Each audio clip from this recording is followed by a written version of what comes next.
Okay. Getting back to the hunt.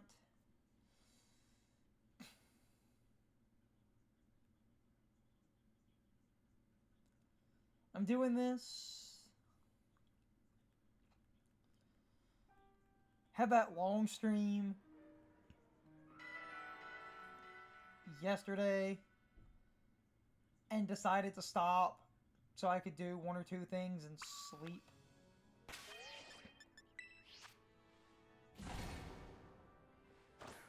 Because I was finding shinies, I just wasn't finding a mark. That was the issue here. Because I'm looking for marked shinies, but I don't care what the mark is.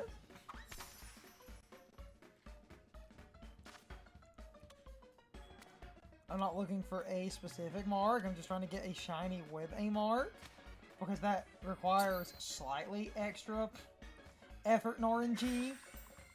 And I know one of these days, because eventually everything can roll, I'll get a shiny and I'll have one of those very bizarre personality marks that are crazy rare.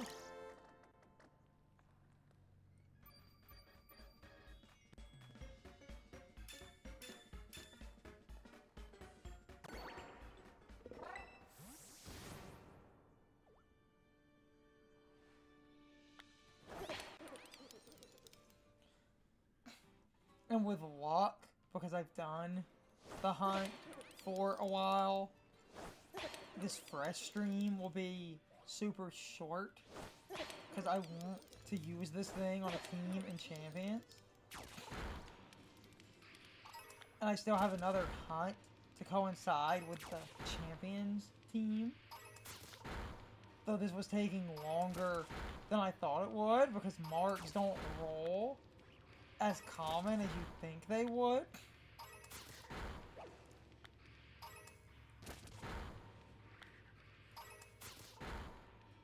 So I'm hoping for a mark, and I'm trying to combine methods, because every new spawn can be shiny. So if I do the auto battle and I get a good cluster, every time a Pokemon gets defeated, a new Pokemon can spawn in.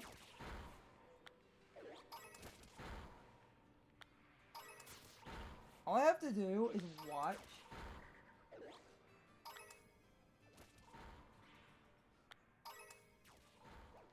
See if a shiny appears.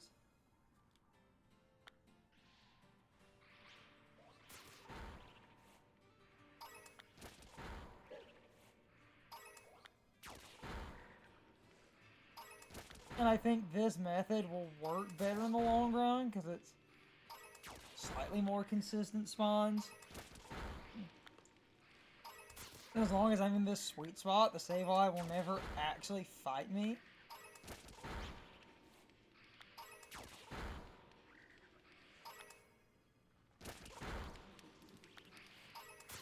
Because they only attack if you're really close by.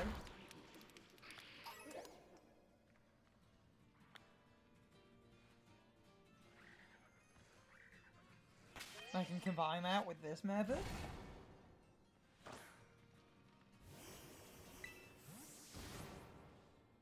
Reset the spawns with the picnic table.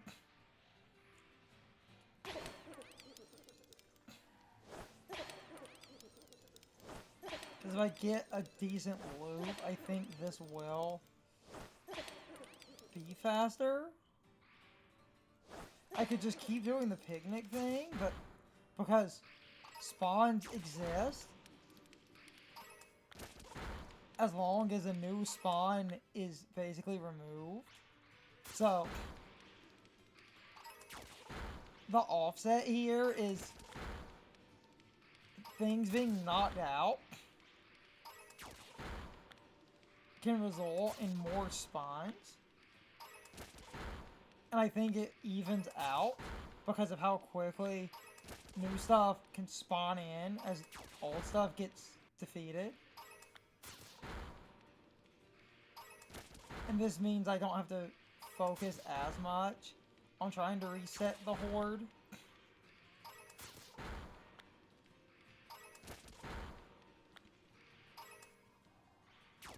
With the only kind of small issue being one at a time. But that's still pretty good. Versus using the sandwiches, the picnic table to undo that. And get the around 10 to drop. Like that.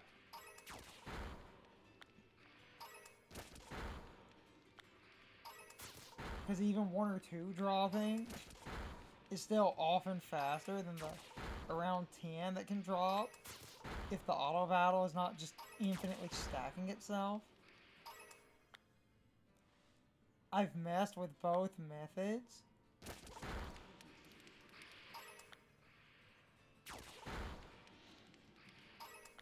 Either way seems about the same, and I'm not sure logistically what's better. I think auto battle would be slightly better if the auto battle is being done like this, where the auto battle is triggering at the end. So I can see multiple new spawns spawning in, because essentially this could get you far more spawns on average, give or take. That's all the logistics here. Because as soon as stuff starts getting defeated, new stuff can spawn in.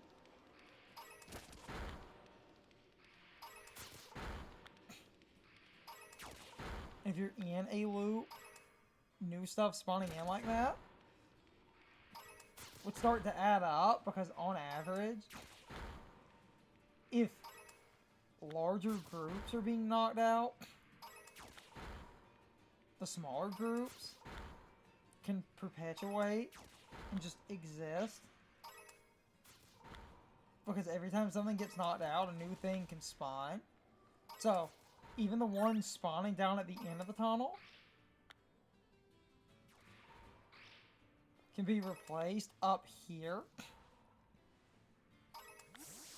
And those replacements, on average, I think, will even slightly more. Because resetting with the sandwiches, I keep saying that, resetting the RNG with the picnic table can generate multiple spawns at a time. But this method, when it works, generates a new spawn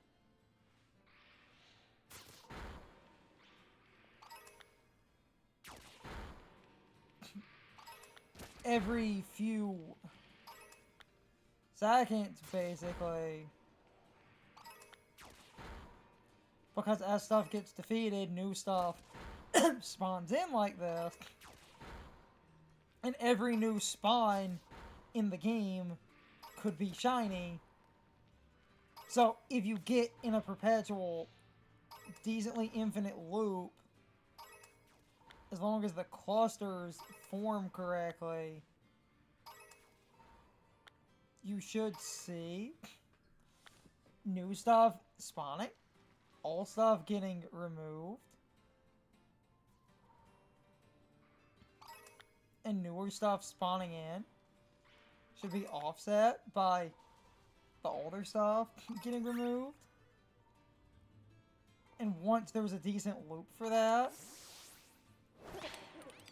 I think this is going to average slightly faster. I seem to have slightly more luck with this method. Because even if it is one at a time, if something new spawns and gets deleted immediately, something new takes its place.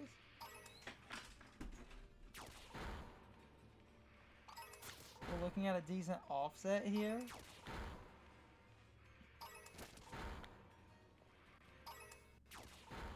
As long as I position it right, I can just watch new Sableye spawn in constantly.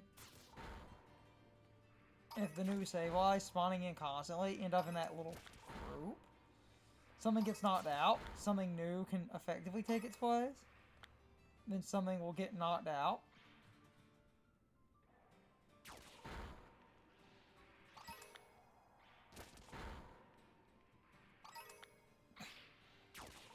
And this is the unlimited loop here.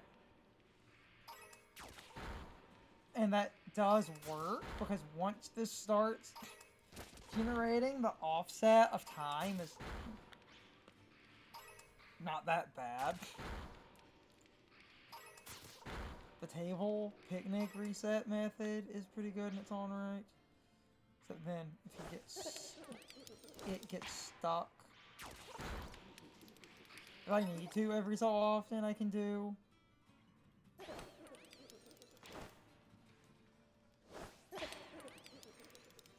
The table method in between.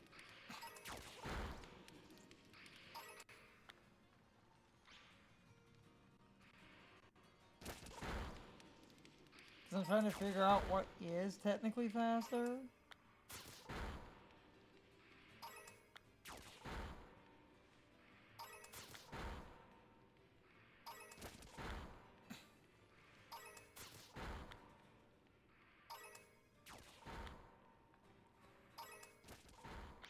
Because this ends up a little bit faster if you're at least getting consistent hordes. Because every time something new appears, if something new gets defeated, because I can basically sort of reset quicker doing this.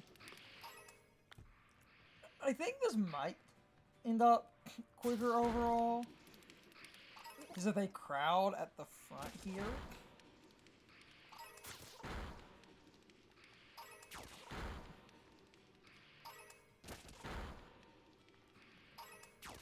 new stuff will spawn in, old stuff will get removed. If I end up in a bad lineup,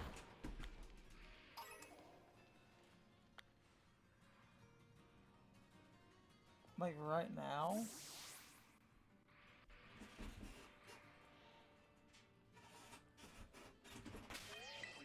then I just reset, mix the methods. Because that does create a good cluster.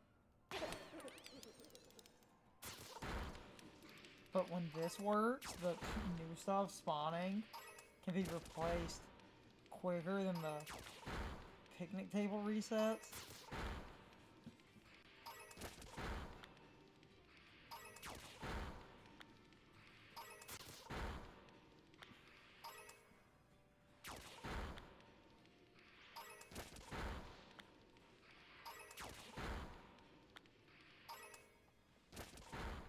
At least in a technical sense.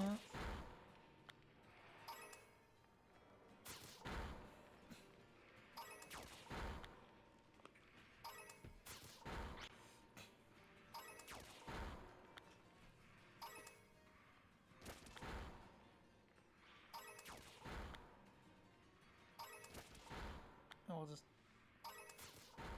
see what happens. I'll just combine methods.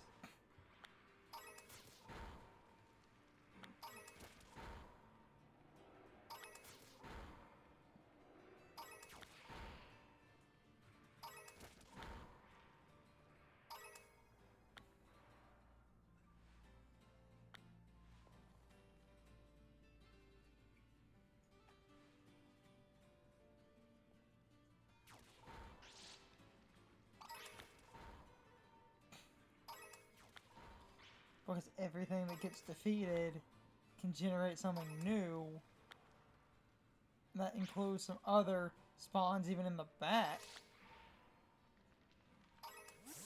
So as long as the clusters work out, and when you get the bigger groups, where they're all right here anyway, new stuff will start spawning. So it's just gonna be a hyper focus of,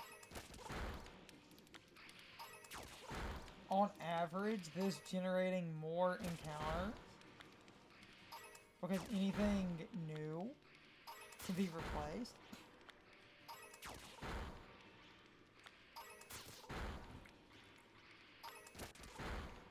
So just have to kind of watch the spot.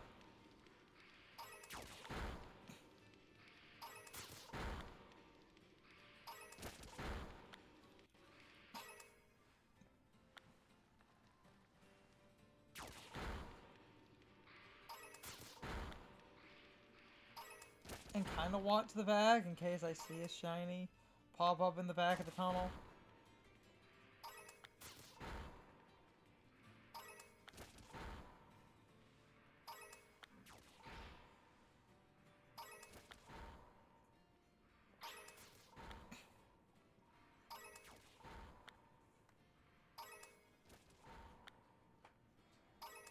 Because that can happen as well.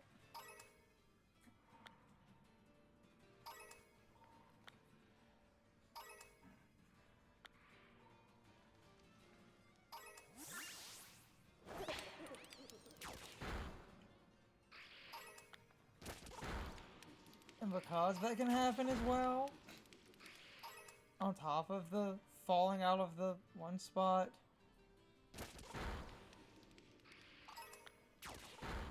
I think this is scoring more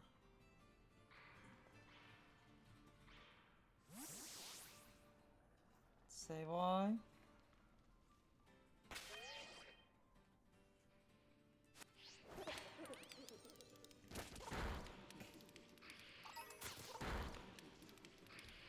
Especially because the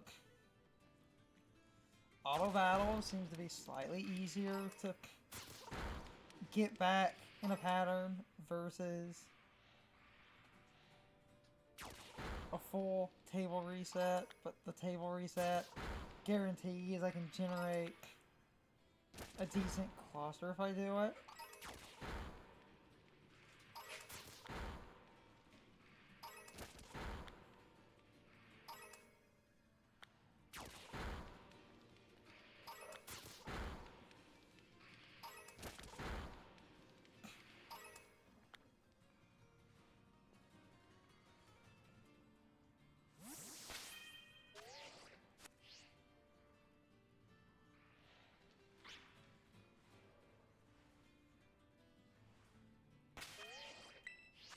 Since they spawned too far down the tunnel, get this method again, set the horde.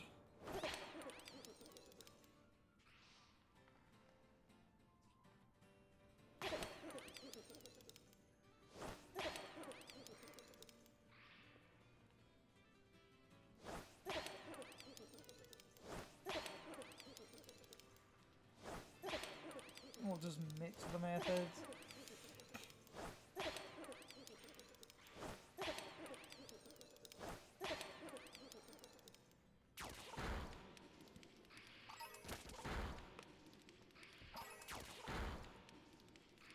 And mixing might be better. Huge cluster to basically attack. But then if the game is dumb and locks up like that, set cluster basically.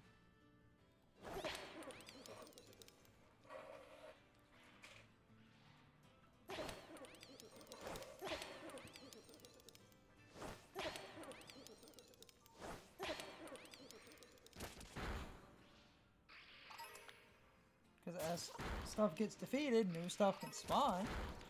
So when you get that exact good position where that's constantly happening, the constant variable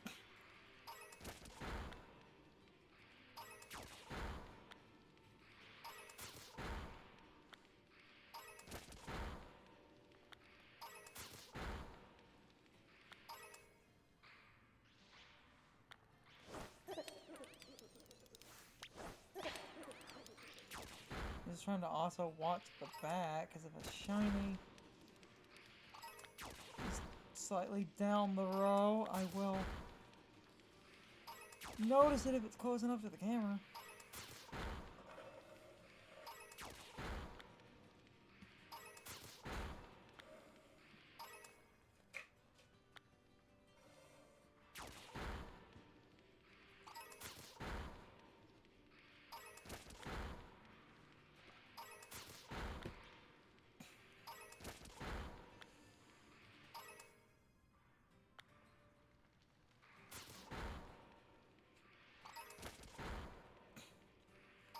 These are the clusters I want. Because then stuff gets defeated.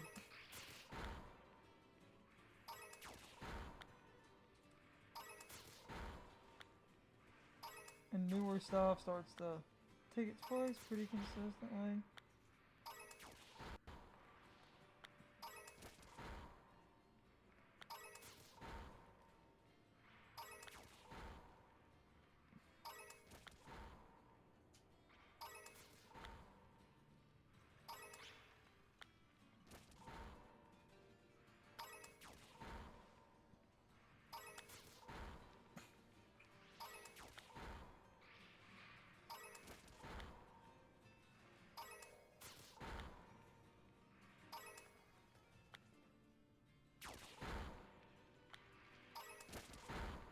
Yeah, this is the infinite battle I was trying to get to happen. Because new stuff spawns in as old stuff gets defeated. Including the ones popping up behind, which means you essentially have two spots if you're just kind of watching the back of the tunnel as well. And the wall.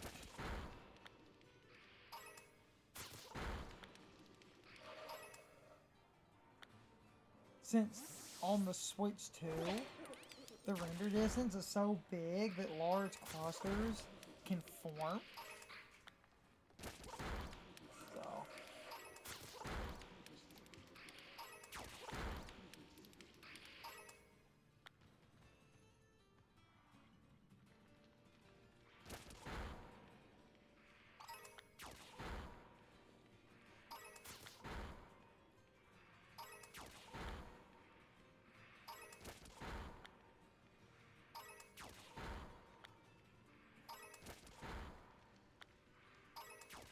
Yeah, I think this is the better method. It's just, to be the better method, I lose some time on a few positional problems, but then everything just kind of slides into place.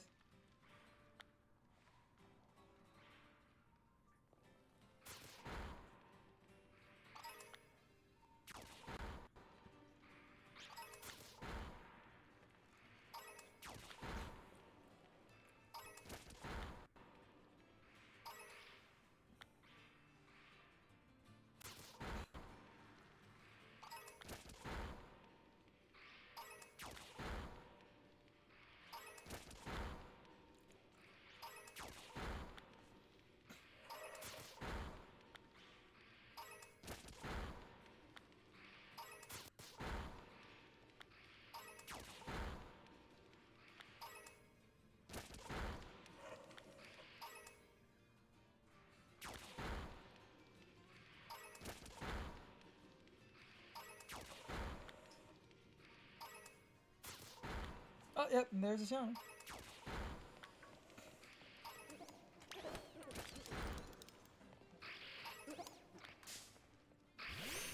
Hi, buddy.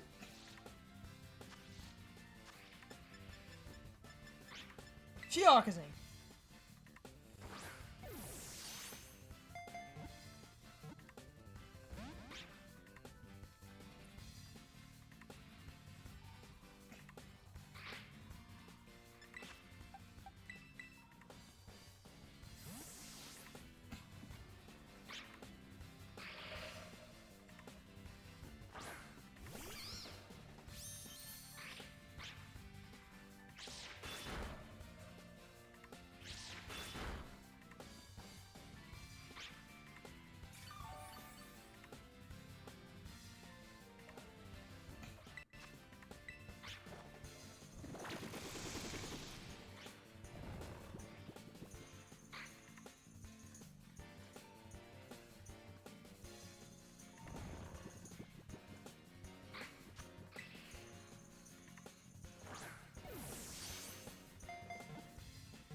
As I always explain, my extra rule, I go check the size. Because if I get a shiny that's not marked, and the size gets that special mark, that would be a good hunt. But this could be marked. This thing is not marked.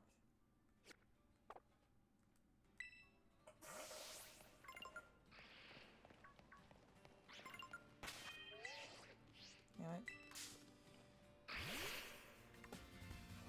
Have that secondary issue.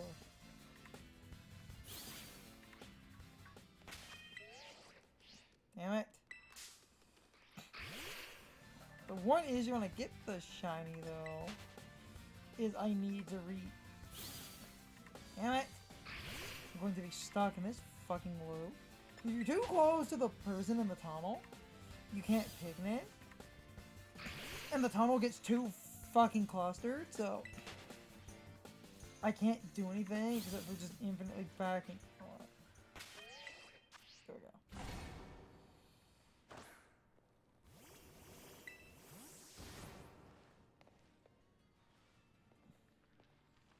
Can I get back to this spot? Oh yeah, that's right at the end of the sandwich. Okay.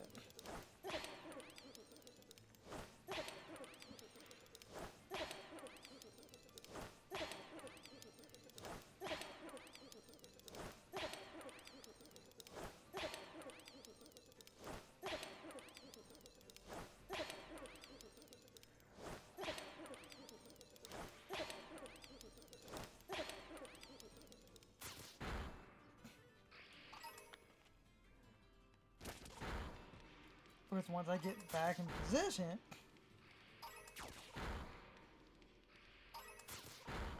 and the horde starts getting cleared up,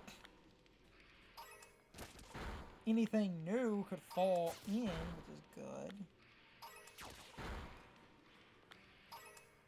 Both methods of resetting are valid. I just think this works slightly better in the long run.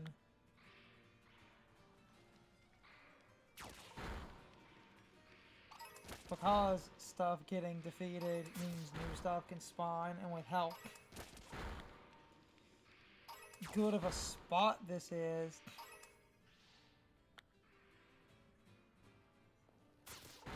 you start seeing the back get cleared up, newer stuff spawning in. Could always be shiny.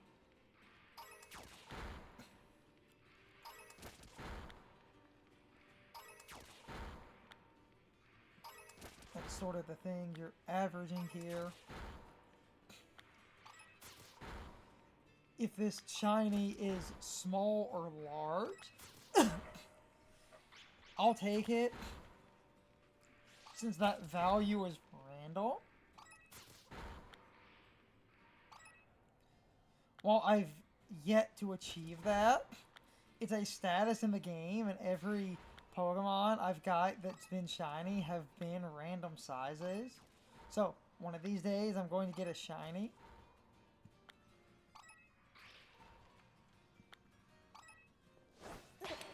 And the shiny I'm going to get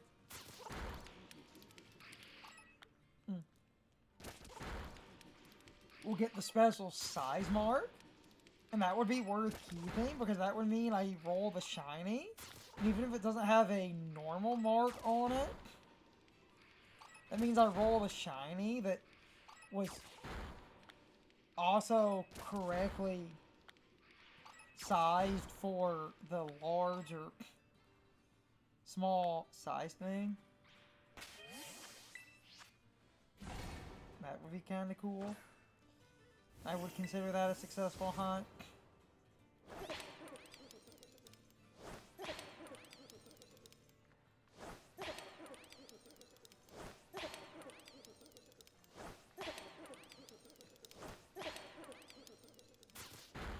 Because that would be unique.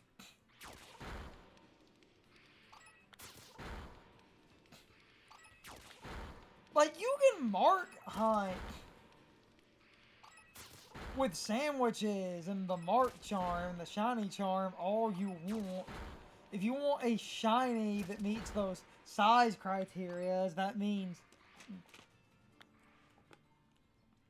even massively reducing odds in your favor with the Mark Charm and the Shiny Charm while you're hunting and everything.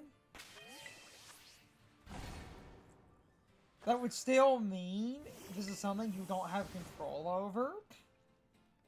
And even an unmarked shiny that's able to be sized for the one thing.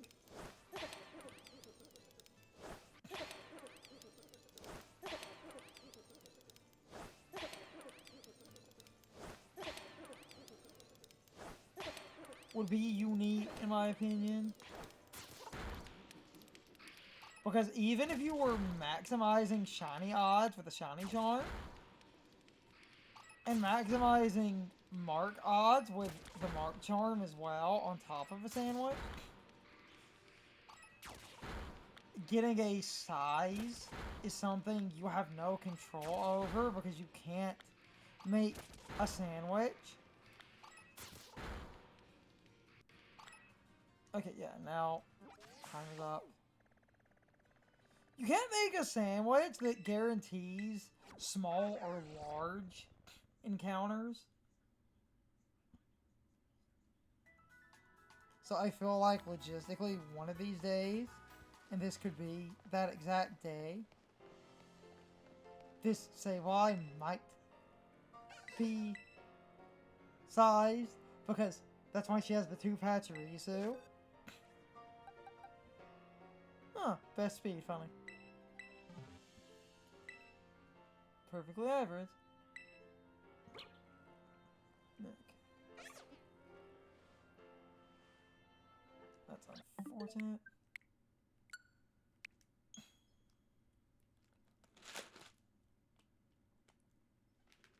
I've hit, like, the upper limit of the, like, next size differential of small and large, but I've yet to naturally generate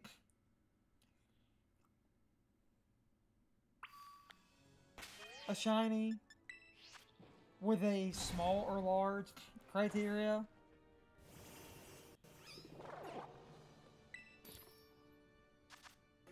Which is unfortunate, because that would be great. I've wanted to have one of those. My point is, even with sandwiches and stuff, like, you can't influence size, so if you're trying to get a size shiny, that means your hunt would have to get you shinies. And even if they were unmarked, as I was saying, you would still need a lot of RNG, because the size value is a range, and I believe it's like a 256 range, with the sizes being 0 to like 255, so I believe 255 is the largest.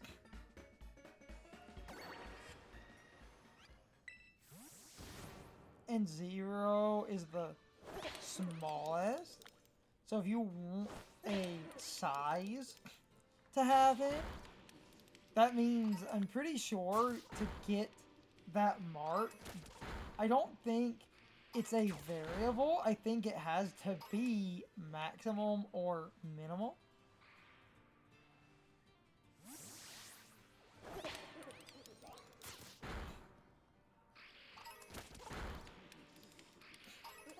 Since I can stand here safely and shinies won't get deleted, I might try to figure that out.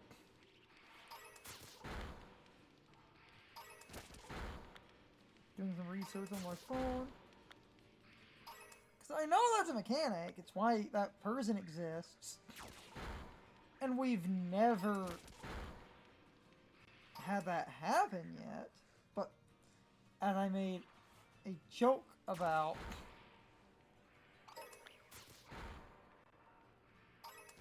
because it's basically true,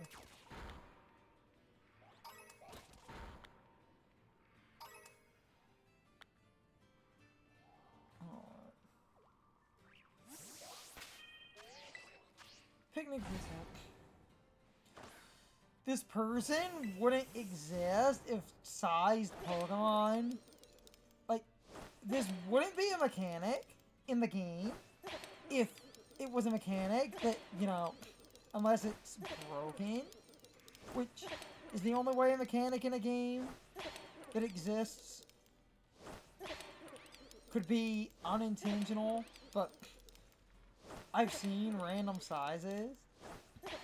So it would stand to reason eventually one of these hunts I will get a shiny and it will be small or large.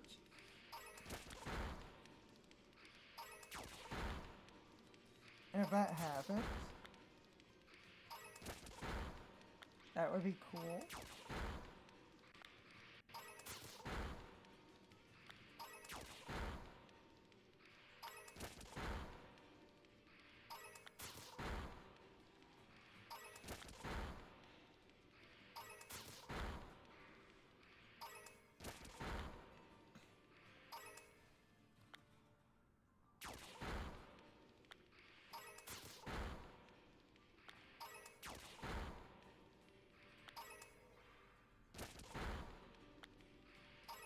Okay.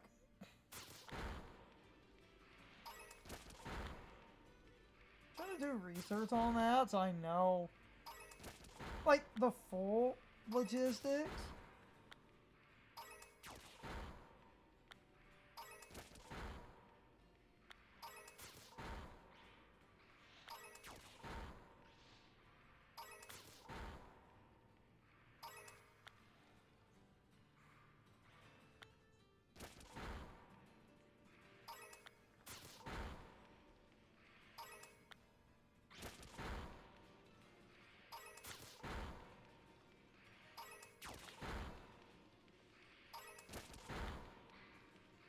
Oh, actually, I was slightly wrong. There actually is sandwiches for size. That's funny.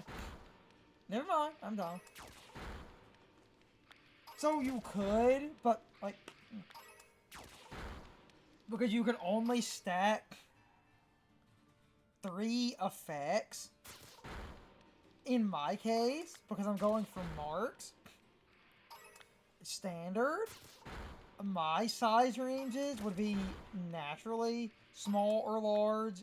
There actually was a sandwich for that. Never mind. I kept saying there wasn't. My bad. Thought that wasn't a thing. I found... And it does look like I will keep doing research while paying attention. That it actually is in a range. You don't have to be maximum. So if I don't get the mark, that means if I'm right under the range or whatever, I'm just a few pips. So my specific hunt, since I'm doing standard mark and not trying to do tiny or large. So if you did an alternate sandwich and you wanted a shiny in a sandwich, you could do like sparkle power, type power, and one of the tiny or large powers. Alright, we'll just reset this. Forget anything. So you could hunt a shiny that way, technically. But because I'm not using the size powers, my hunt, if I get a size, would actually, honest to God, be a natural surprise instead of tweaking a sandwich for the sake of, I want a large Sableye, so I'm going to tweak, like, dark power, sparkle power, and large is humongo power. There actually was a sandwich for that. Never fucking mind.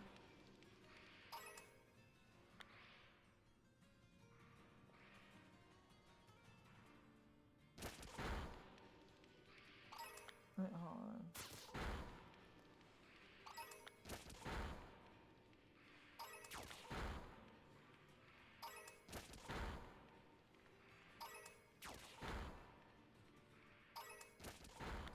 Okay, I found the size chart.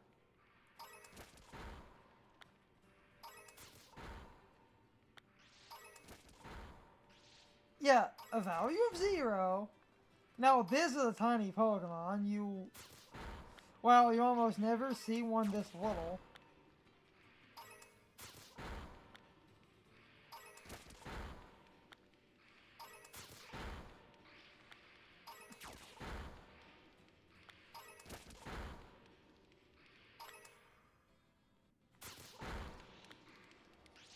And maximum size. Yeah, it's a big Pokemon. You almost never see one this huge.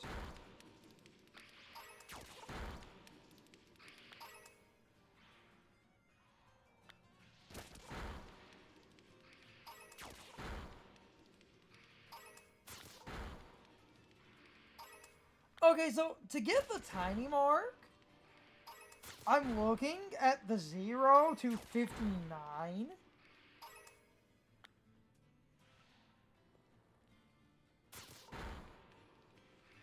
I think. Hold on.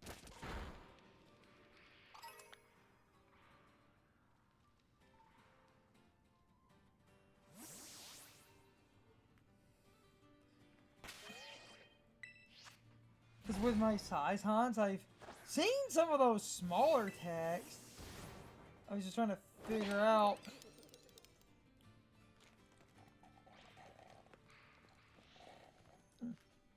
Live on stream. I've seen some of those small texts, and yeah, I never seem to get the unique mark associated with that. So I'm trying to figure out what the minimum size requirements are.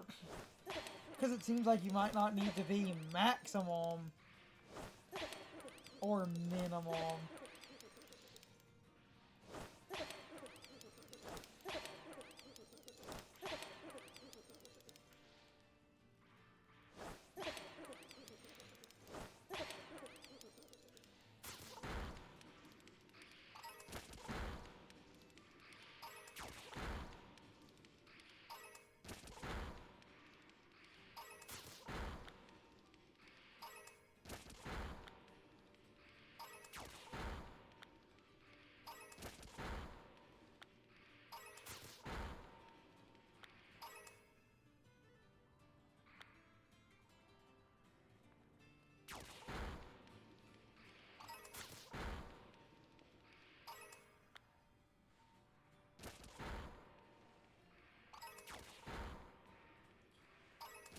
Okay, so... Okay, I actually was right. To get the mark, it has to be a 255 value for large, and it does have to be a 0 for small. But when you do that blueberry upgrade where you can get extra information on your lock-on, which is something I never actually did and kept forgetting about.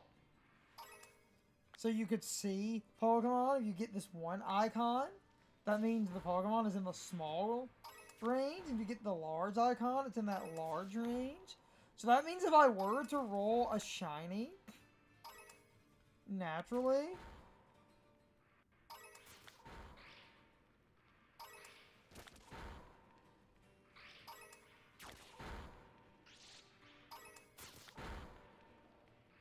without controlling the size, that would be an additional value. Which is cool, so I now know what I'm looking for.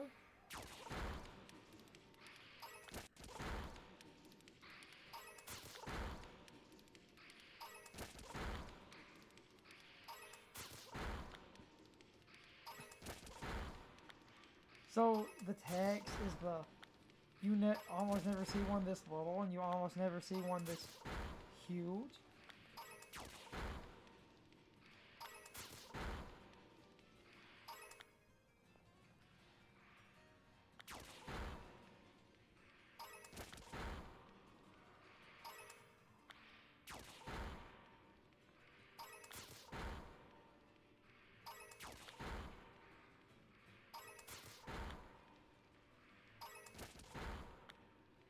Okay, yeah, biggest or smallest, that's the That's the trick here. Okay.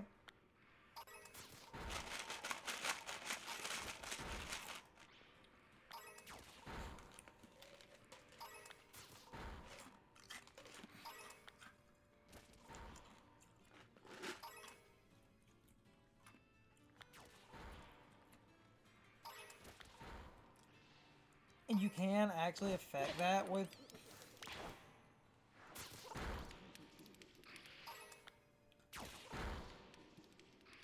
But I get what I need to. I need to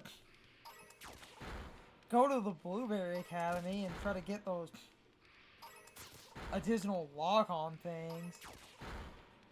I was confused for a minute. I kept forgetting, oh wait, you have to unlock those.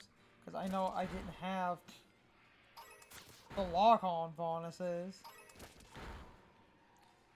Where you basically get, and the little guide thing mentions it.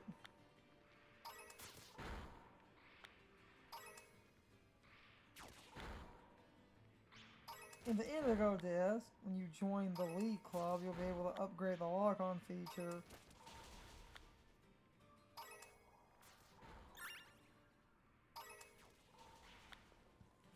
So, okay. I know what I'm technically looking for now. And I can get those upgrades, and that'll be convenient.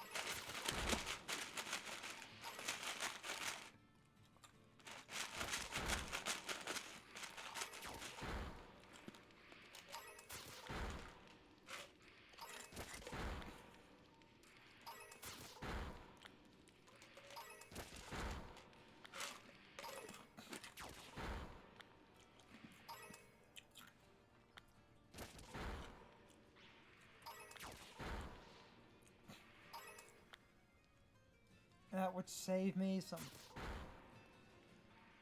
work and some other hunts.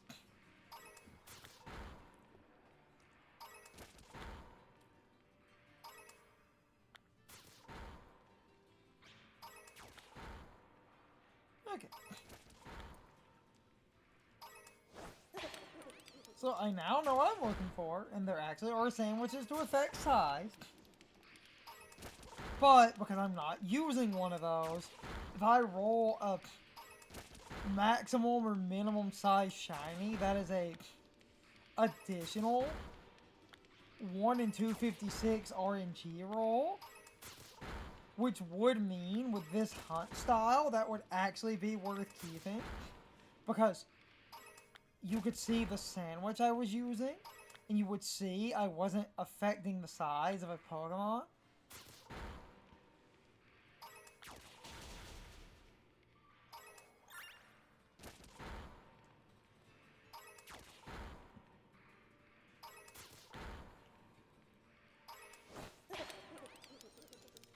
Eventually, I'll roll one of those shinies.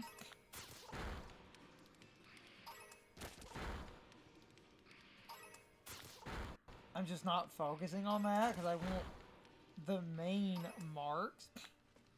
Because some of the fun, silly titles I just find amusing. But if I roll an honest, full odds size, that would be a nice bonus.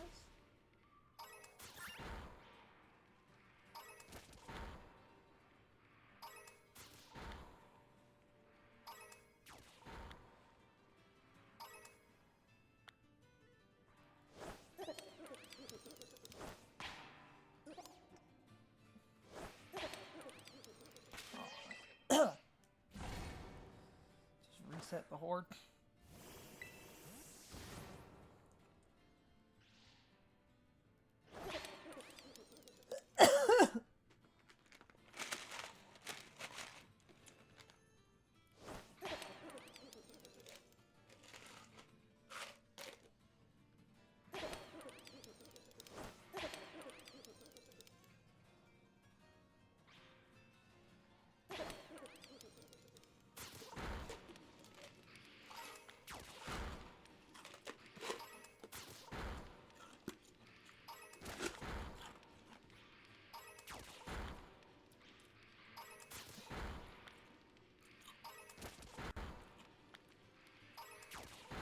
So, yeah, that'll definitely be worth keeping then. Since I'm not influencing size in my hunt, any size that I get in a hunt like this would have been full RNG odds on size, boosted odds on the shiny.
Wait a second.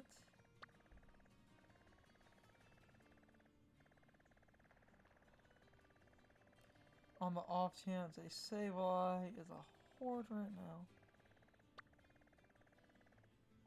Which it's not.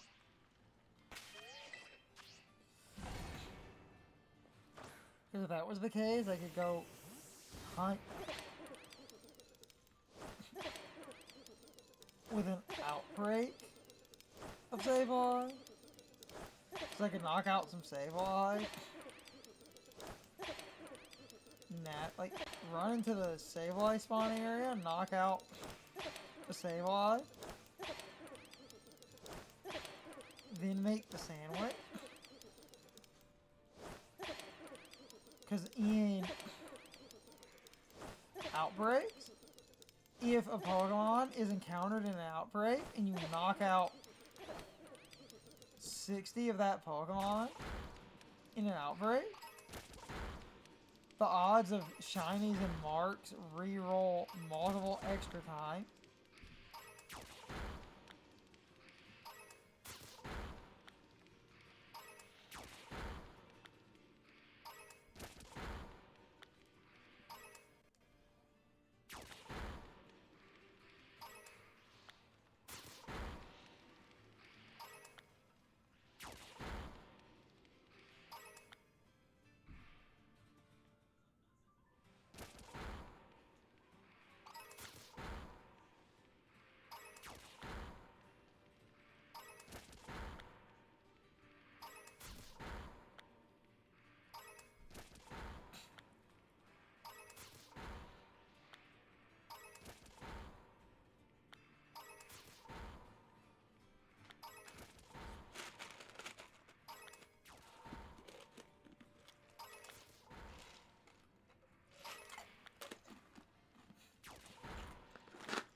It is a good spawn right now.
fun game.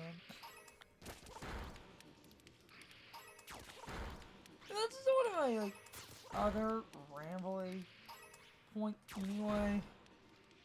If I do these. I've got shinies, but I'm trying to get a mark, so that adds extra time. So even a somewhat simple hunt can become longer than I would want the hunt to become, because I'm trying to get a marked shiny.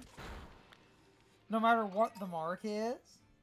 Because a marked shiny could be one of the weird marks, even boosted odds. This adds extra RNG.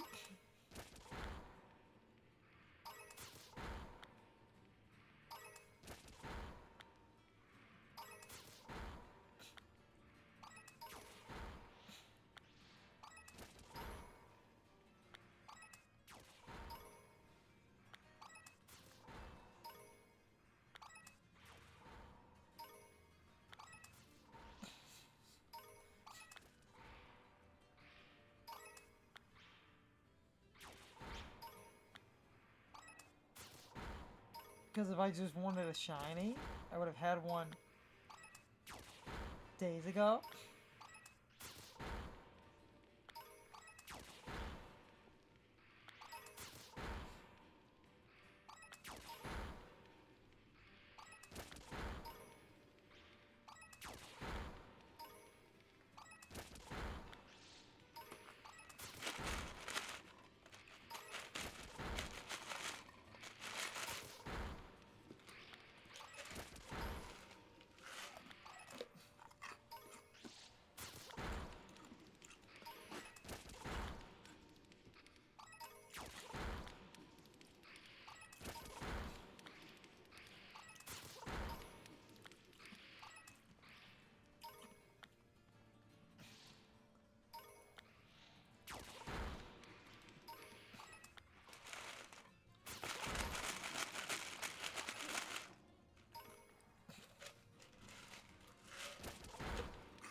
Reset with a pickaxe.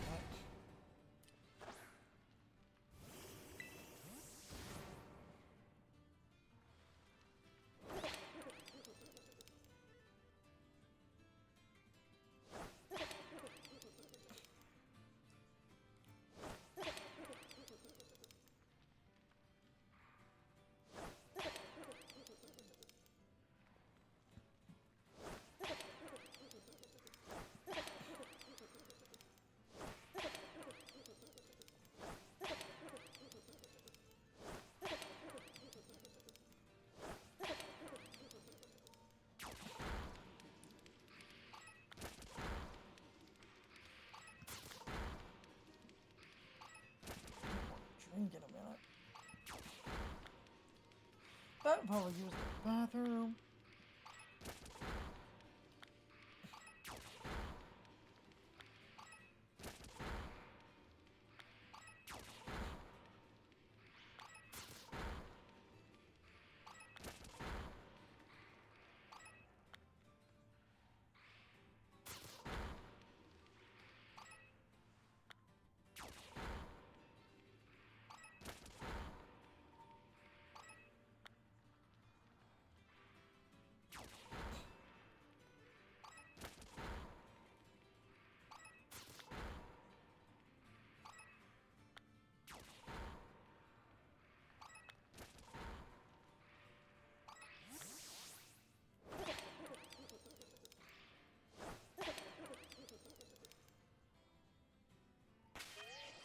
Oh.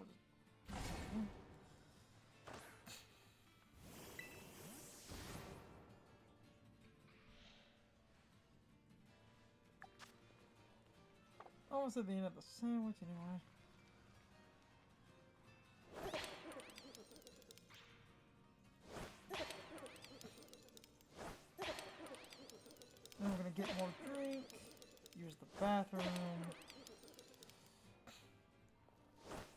reset now that I completely understand the sizes and everything.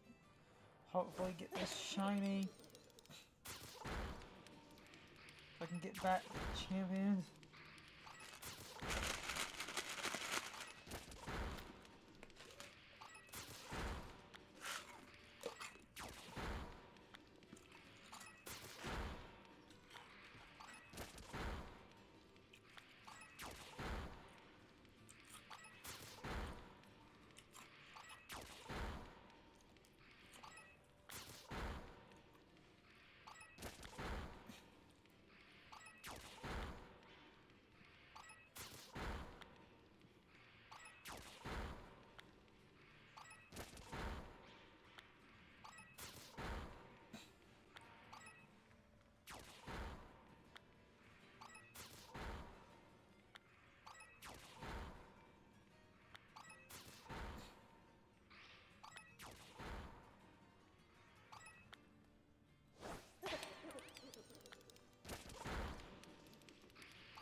Sandwich is about to end.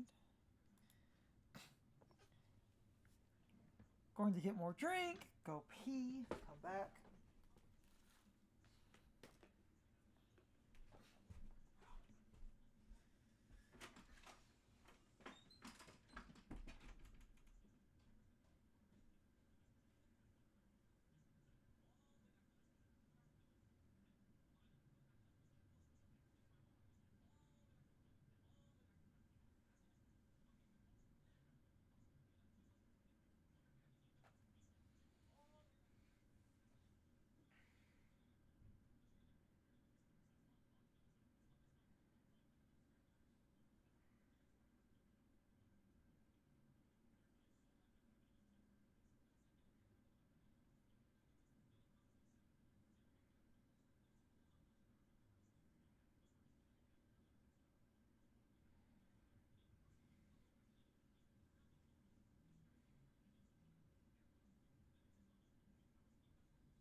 adjust one thing for myself.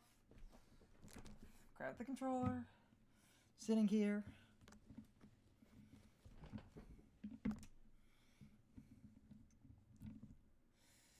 Now I can leave the Be Right Back screen on. I just don't like walking away too much, but I had to use the bathroom.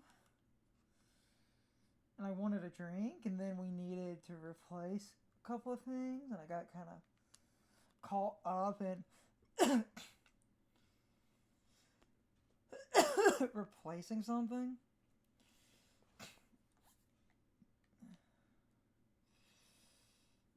Just had to help with something. But I'm sitting here adjusting something for myself.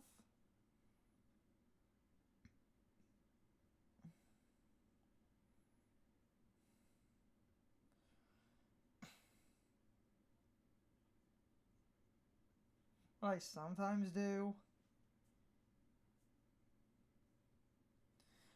just for myself, is run Nintendo Music on my phone.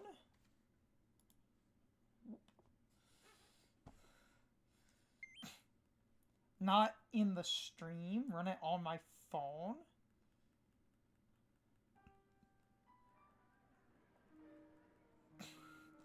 So I can get lost in some music and focus.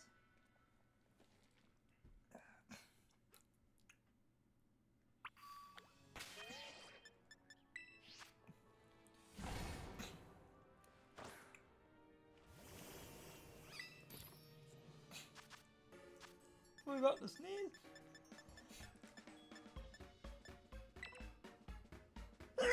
Yep.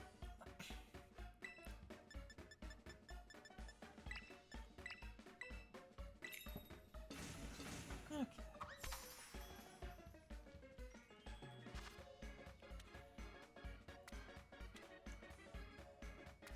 I mean, it's all RNG, and I've talked about this in some other hunts that never went up, that were just failed hunts. Because it, like, yeah, you have those marks that are pretty common, which are the ones I usually end up with, but I never looked into what the game is actually rolling.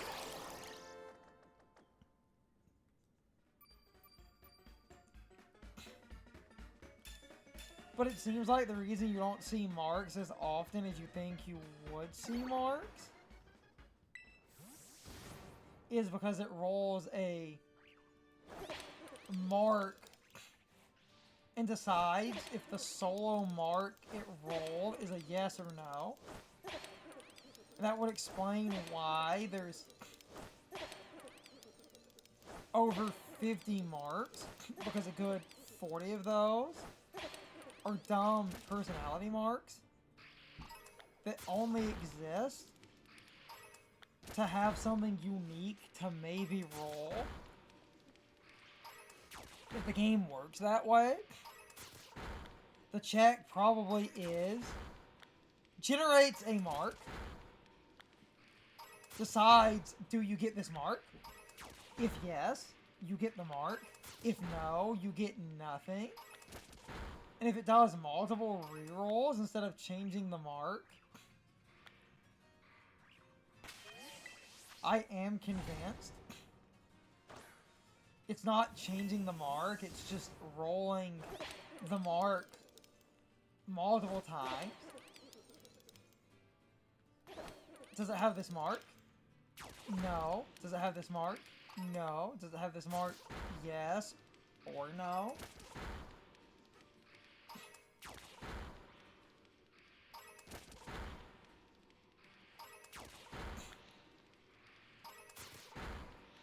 And that would explain a lot. Because those personality marks that are the rarest marks to get, that would explain why they exist. Because the game is going to roll those the most often. So any shiny I get that's not marked is probably a shiny that the game decided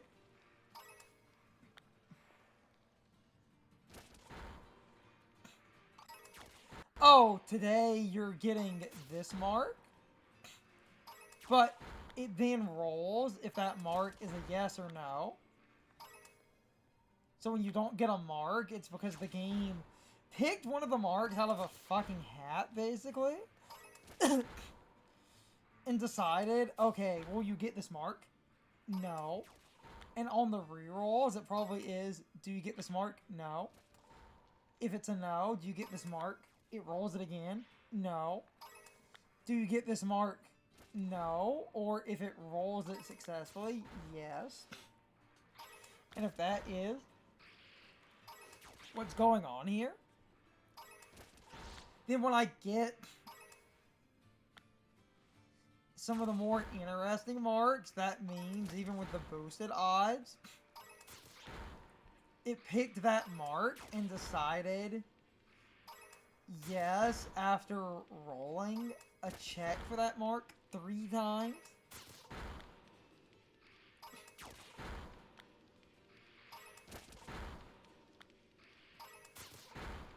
That makes the Destiny mark you get on your birthday really good, because the marks that can be chosen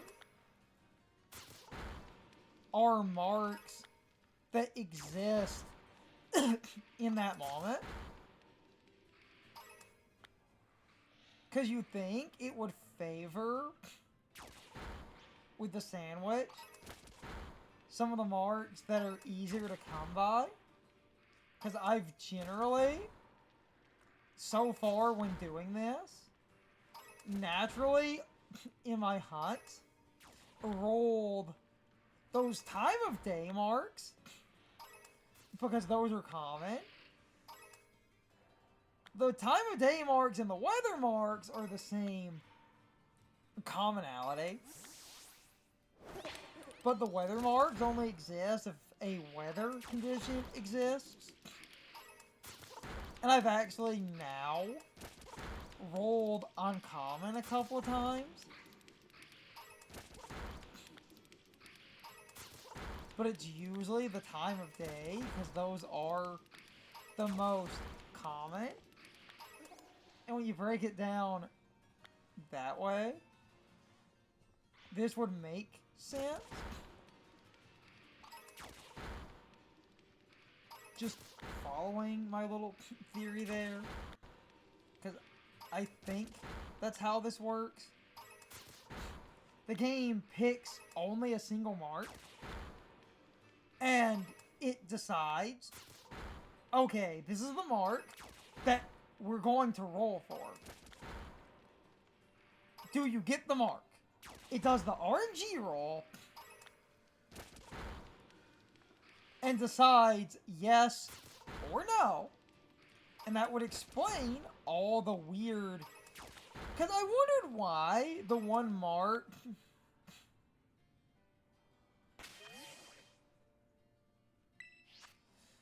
was uncommon. Because a lot of people talk about the uncommon mark as this really cool mark to get out of a hunt, even with boosted odds. And that always kind of confused me. Because if you look at the value, the uncommon mark is slightly more odds than the weather marks and stuff, but it's not a match to the rarest marks in the game. But because it is a weird, higher than the low stuff, but lower than the high stuff, I do think it does even out, and I get why people say that's a cool mark to end up with.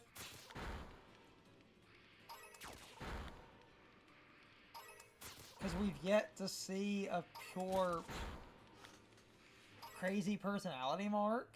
Because I only get the time of day marks usually, but I don't care. I'm not looking for a specific mark, except on my birthday, I'm going to make a fun little tradition thing now.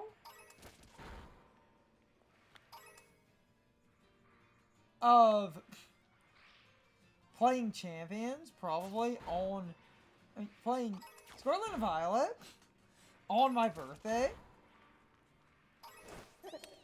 on some different years, and looking for that birthday mark on a shiny. Even if I'm not using that shiny in champions.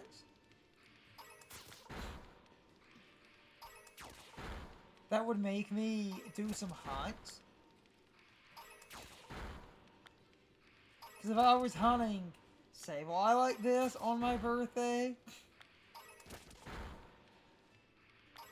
because on your birthday, it heavily favors the one mark.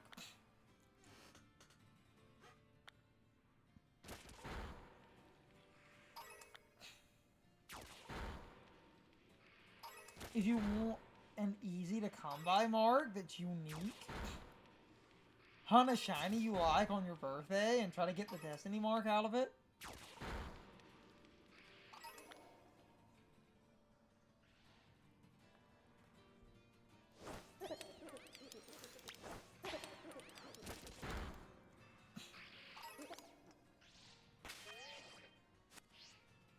Alright. Reset my horde.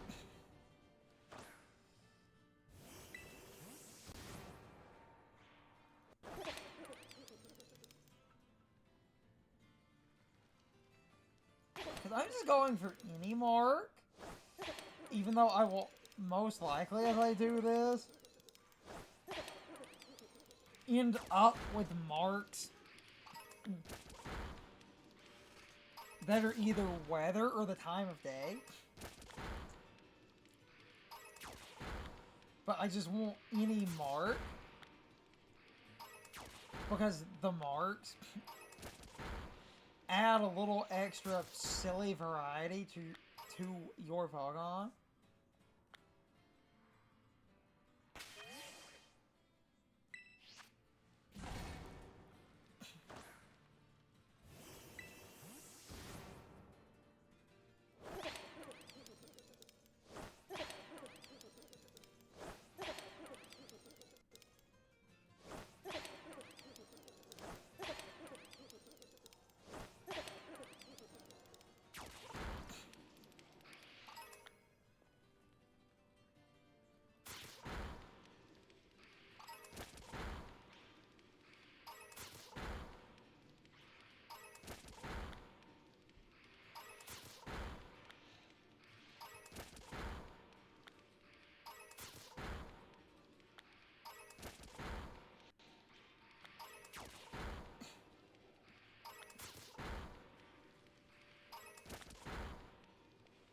I'm gonna look down the tunnel in case a shiny appears.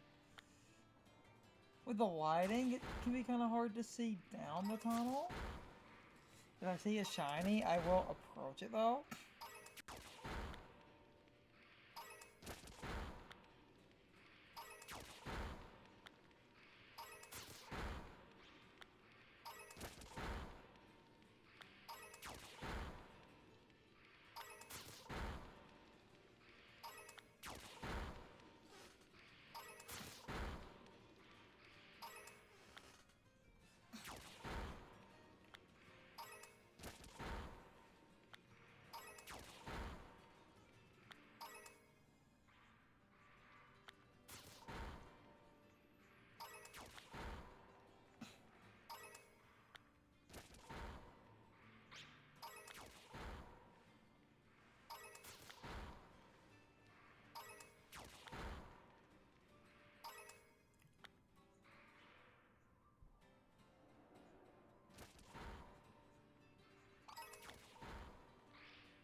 this hunt has ended up longer than I wanted it to. Which does figure, but the advantage and disadvantage of a hunt going a while, as I do a bunch of these between us streaming some other stuff, which when we get hunts in order and I have some time, we will return to some games we were working on streaming. But this does garner an audience and is a decent way. Alright, get the picnic reset. To have, like, some fun content to just engage with people.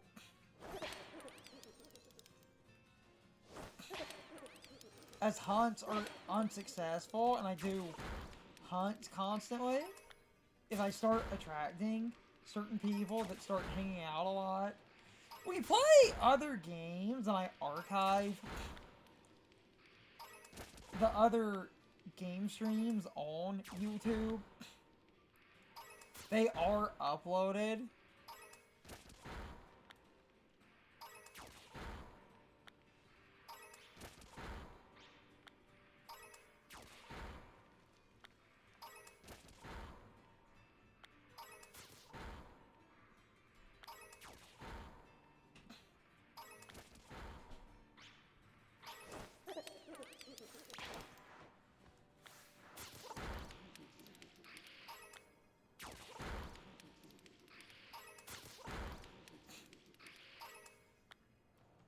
It's not just the shiny hunts, it's just with champions. This was an excuse to hunt some stuff, because not needing to worry about IVs, I can get some garbage Pokemon that would otherwise be slightly unoptimal. I can run them in champions and not care. That opened up a doorway of, I'll do some shiny hunts, take some Pokemon in champions. And this would also link champions to the stuff I was hunting, and then people would start seeing where I was getting Pokemon from.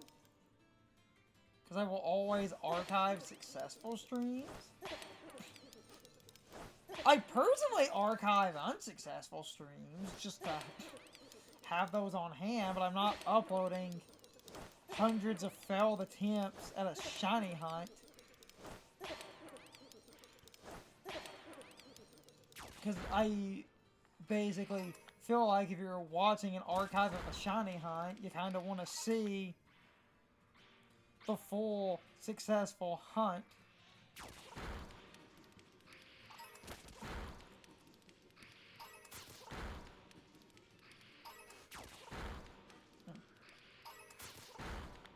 Other game streams get archived normally, and we will go back to Sunshine if I can get my shiny hunts temporarily in order. We will return to Sunshine, because we were nearly done with that. Galaxy 1, we were in the post-game.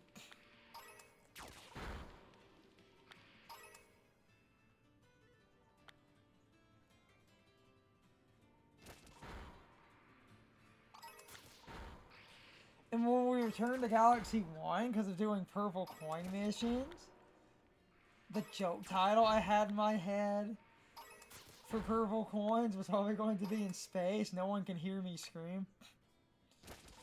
Some purple coin missions are kinda okay, others absolutely suck.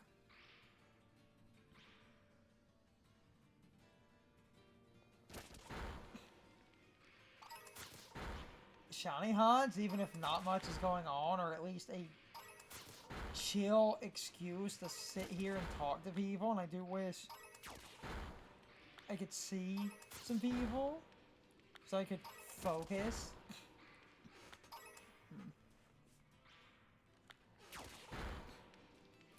it's fun to bounce off some people because shiny hunts, I can be...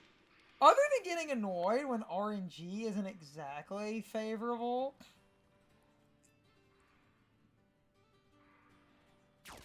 shiny hunts on average, I can be a lot more mellow.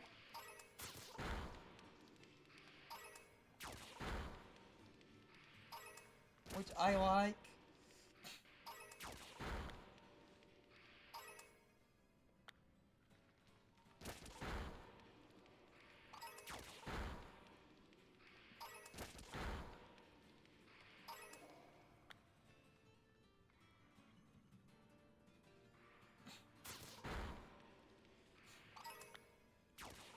Because there's less being here.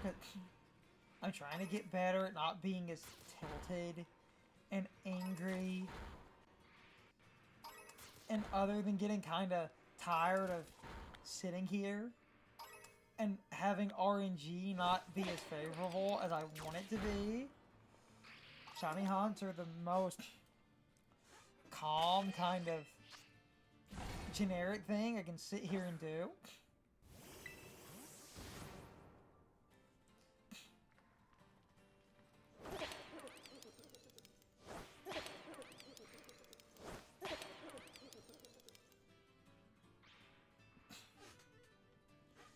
And with... I'm trying to work on getting less tilted. It's just... Sometimes in a bunch of games and stuff, I just get super tilted. I was talking about this. I did that long video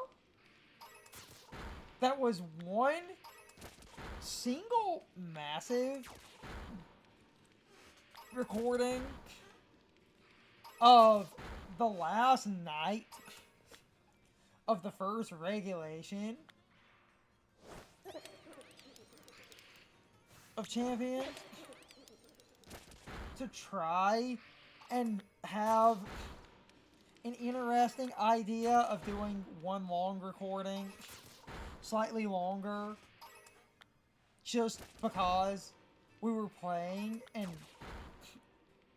I turned that into an experiment of, oh, it was the last night of the regulation, let's just see what happens.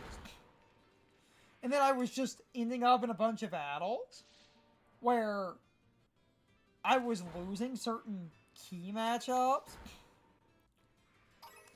because everyone on the last night was trying to get their own ELO and stuff. So Master Ball 4, instead of being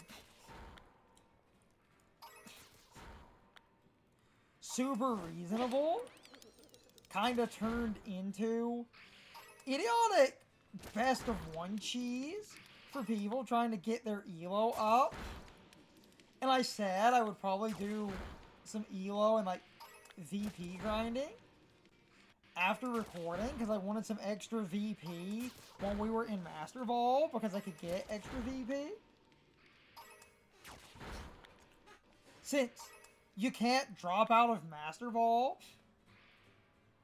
so I didn't technically care if I lost. Having some extra VP before the regulation ended was a goal I set for myself that day. I also wanted to maybe get some ELO back up to see if I could, because that would have been kind of cool, even if it was off recording. Except, I just end up in a few matches where I'm just losing. And it's that really annoying thing of I make a team adjustment to counter some common stuff that was a problem. And I just get the matchup for the common stuff I'm trying to counter just doesn't exist. And that common stuff was giving my team problems.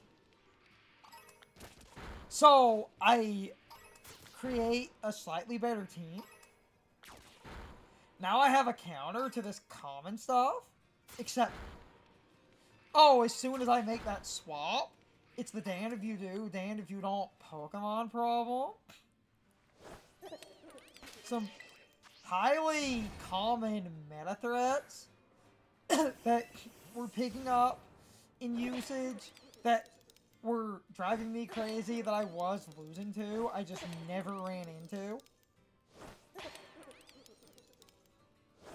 And I hate trying to do, like, if I had done a short recording that night of just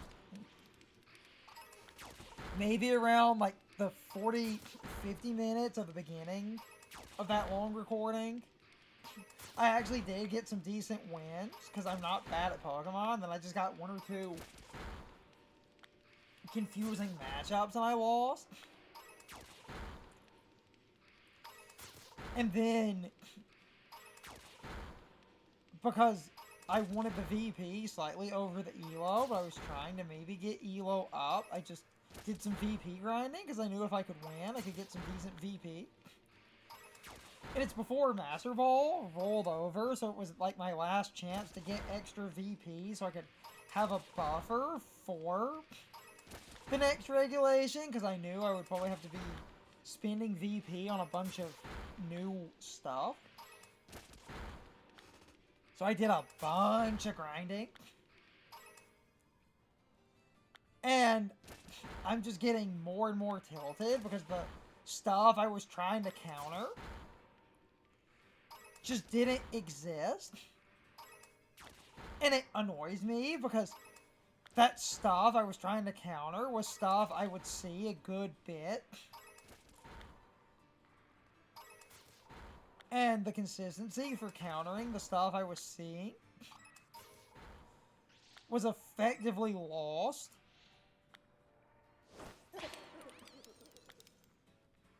And it annoys me because that is my biggest fucking Pokemon problem. That always fucking irks me because I've always felt this way, even doing casual battles. Build a team. You have like this one Pokemon, one or two that are maybe an issue, and you build a team, and you put a Pokemon on that team where you're maybe having some trouble with some stuff, and you know that the stuff you're having trouble with is a common sticking point. And is one of the few holes you actually need some consistency to help check while checking some other stuff theoretically. And then you make an adjustment, and because fate fucking hates you, you will make your adjustment.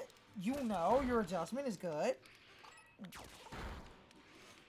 You will never run into the exact bullshit you are trying to counter. You're not gonna run into it. You're not running into it at all. And that exact bullshit that you're trying to counter, you then get more tilted because you make your adjustment, you know your adjustment is super useful, and then you don't run into the stuff that was making you tilted in the first place. So you think, oh,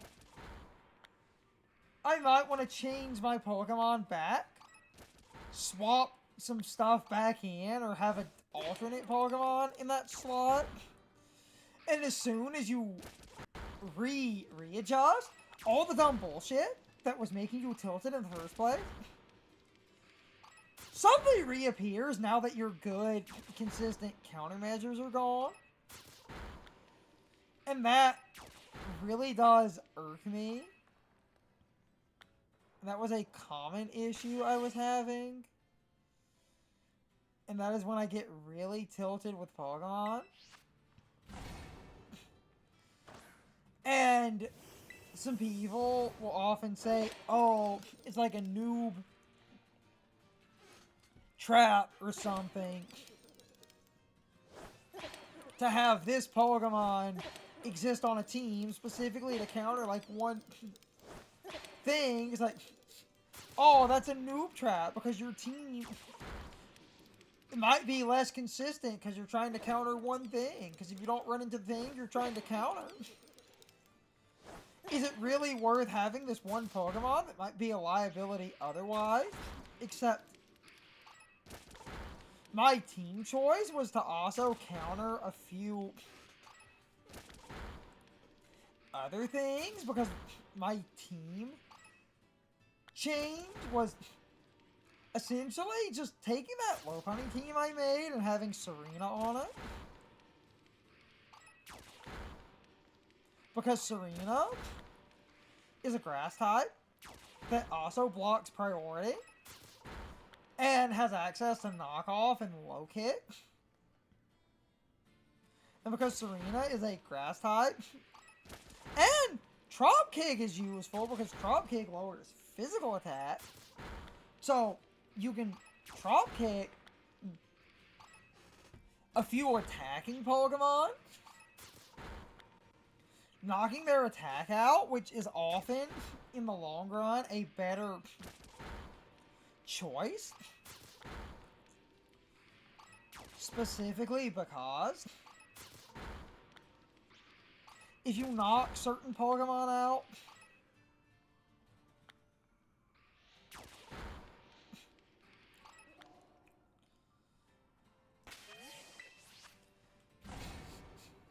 like, damn it, where did that work? If you knock certain Pokemon's attack stats down, giving up a slightly more consistent hit for attack drops is actually a good trade-off, because then a bunch of Pokemon on a team that maybe have some issues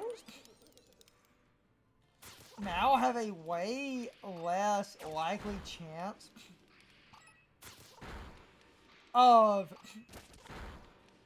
getting completely screwed over.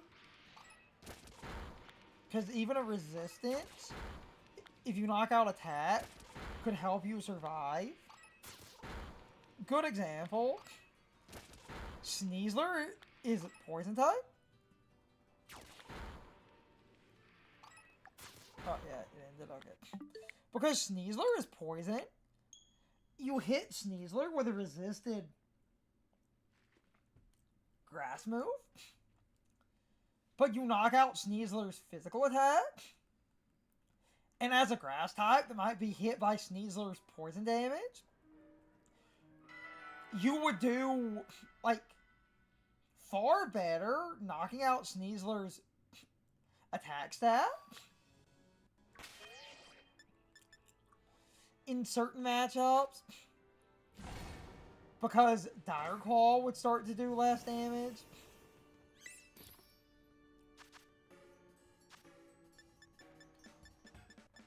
And a lot of Pokemon... Hold on.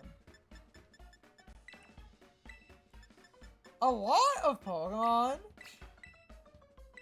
would end up better off, because if you're knocking attack out of physical attackers, even on a resisted hit, it might be better to do that. Especially when the Pokemon you're knocking attack out of is a Pokemon that can't swap and get its stats back. So you just keep welling on it, knocking out attack. That's often really good utility.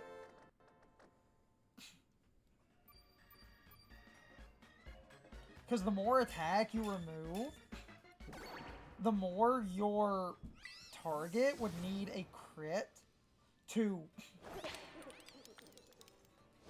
consistently break through the drops. And if someone is not landing crits, it's actually quite a good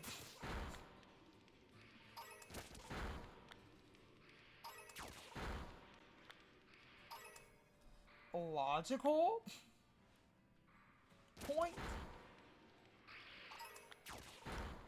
And that's why Serena is good, because there were a few Pokemon that I knew, even on a resist, Drop Kick was useful against. And to sort of loop back to the main part of the story that started this, I did all that grinding, and it was just really tilting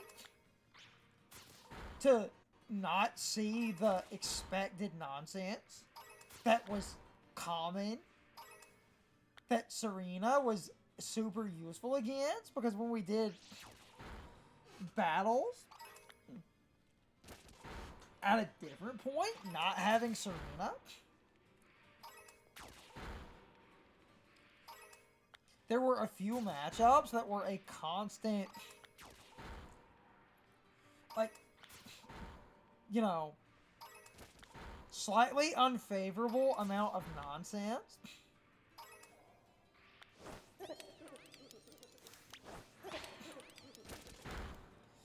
And it just absolutely figures that I make that team adjustment, never see the stuff Serena was good against that was fucking everywhere. But if I had swapped back to my other Pokemon, I would have suddenly started seeing the stuff that Serena was good against. I know, on a team, you can't 100% counter every type of threat, but it is just obnoxious that I lose some battles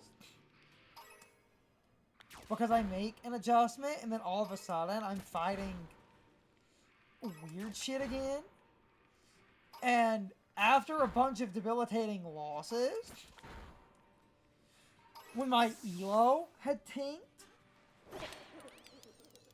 I end up in a battle, and then, because my elo was low, that's when I start seeing the slightly more expected stuff again.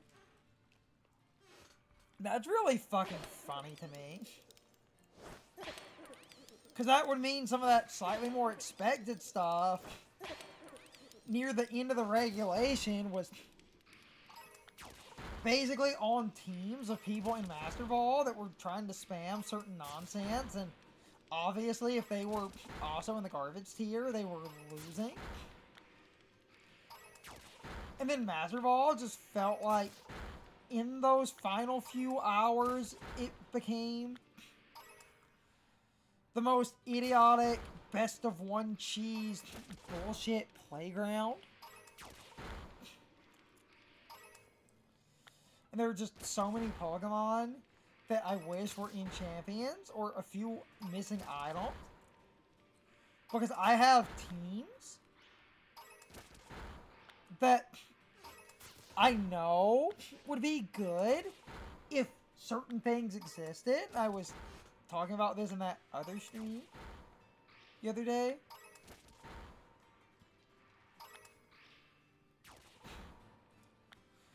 I feel like the Pokemon I want in Champions, and this isn't an ego boost,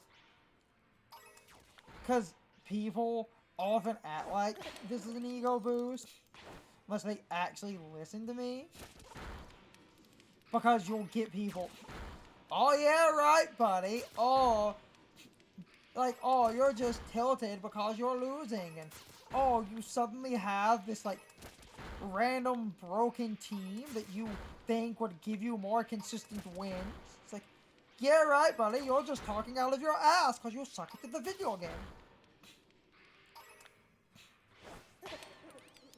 All I will say, because I've convinced people of this, if you don't know what it does, look up the ability Wind Rider, and basically, if you're listening to this, and I can hypothetically theorycraft here, look up Wind Rider. I'm not going to say what it does, because I know what it does. Because my idea for consistency is built away. Damn it. Built around. That's what I was trying to say.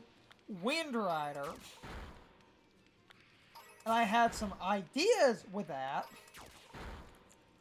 It's not an ego boost, because I'm not saying I don't lose. I'm just saying when there's a hole in a metagame that certain Pokemon are absolutely good at filling, it's not egotistical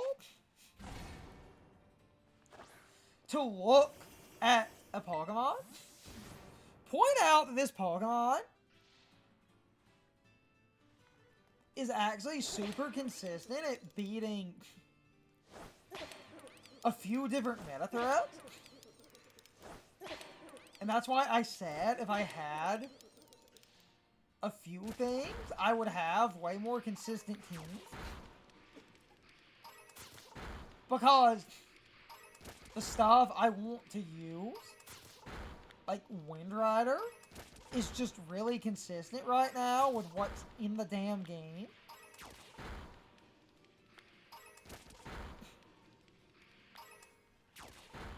And the other fringe Pokemon I've talked about that I want to mess with, that's really fun, but I need the Covert Cloak, is Illumise.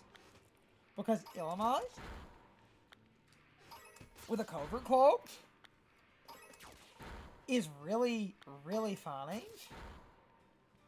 Because Illumise is a fringe Pokemon that is right on sort of the small sliding scale of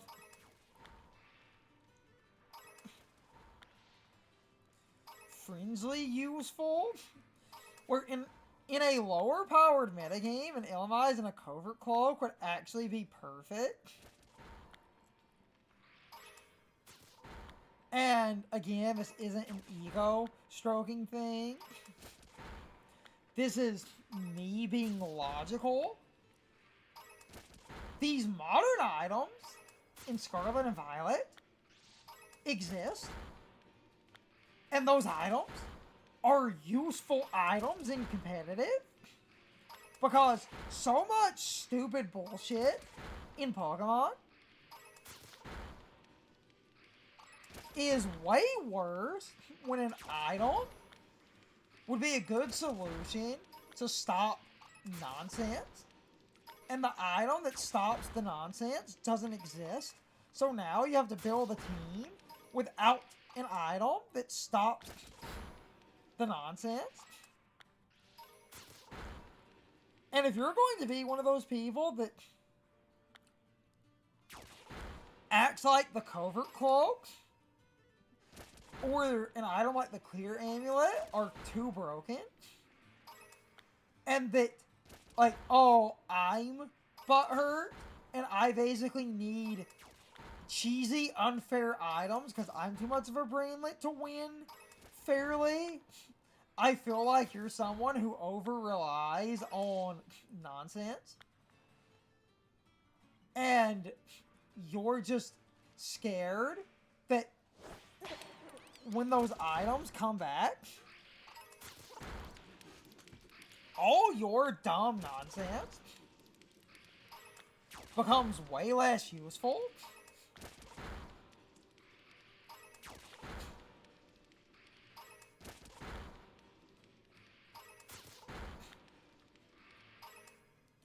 And if your dumb nonsense is way less useful,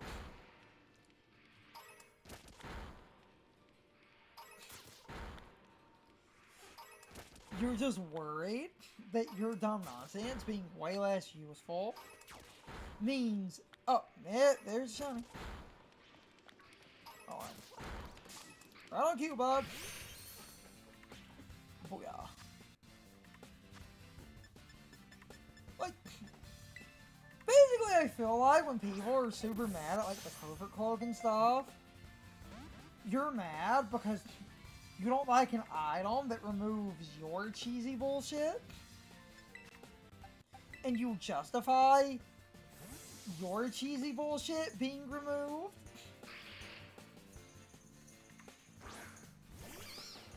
As bad?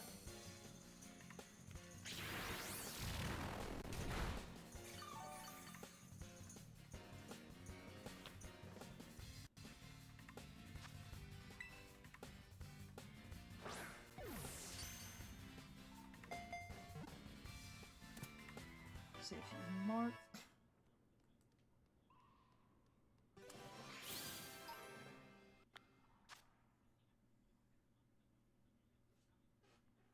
I also want to check something. Hold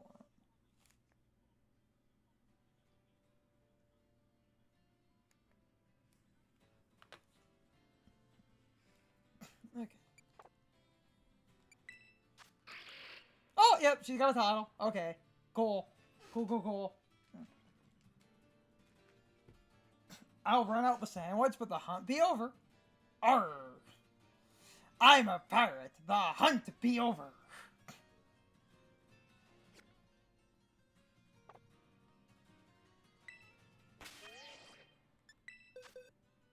I'm curious. See, I always get the day ones, but that's fine. Don't care.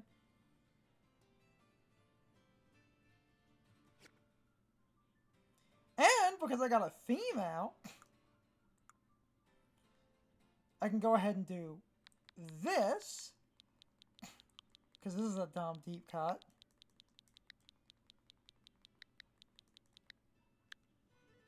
She's Kelly. And because Kelly is marked, and I don't want my game to catch fire, we're going to save. Hunt's over.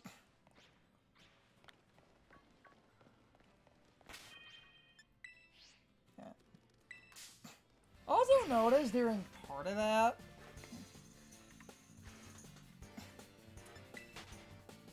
the TV was on crazy low volume. It wasn't muted. But people, because it was low volume, when it's really low, I've noticed the mic doesn't pick up the TV that well anyway. And the mic audio with me talking, but if you did hear the TV, sorry about that. It ended up in the middle of me setting up unmuted, but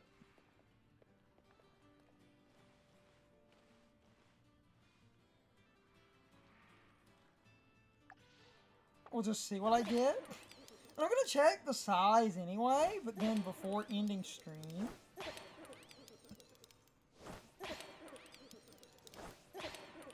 I'm going to go into Blueberry Academy. I'm gonna set up my hunt.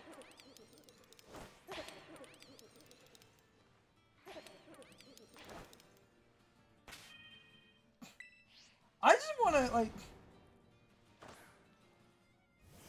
the nickname for the Sableye, I did that because I want to see how many people fucking get it.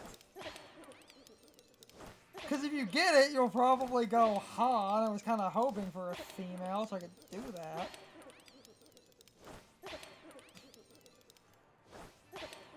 It's not the most uncommon knowledge, but I do want to see how many people get it.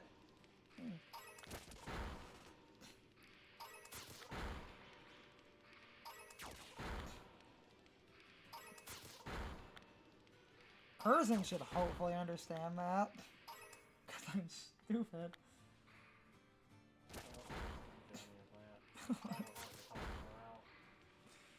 I got the shiny, I got the marked Sableye, and I said as the deepest cut alive, I'm naming her Kelly.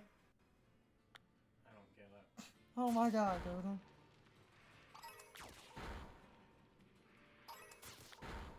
What's Sableye based off of? What?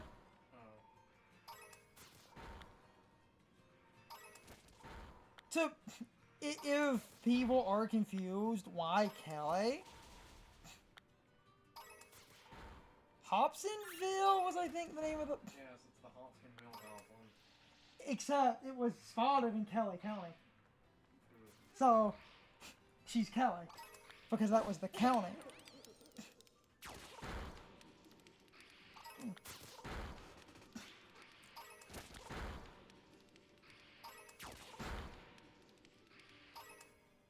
Which is why it was often called the Kelly Green Little Man case.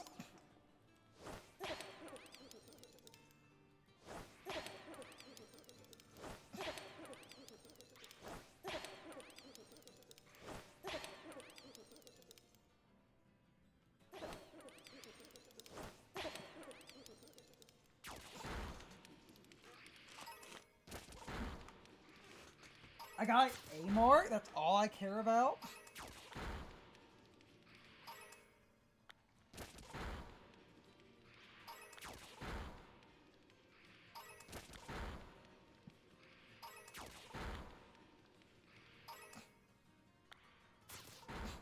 I don't care if it's the time of day mark.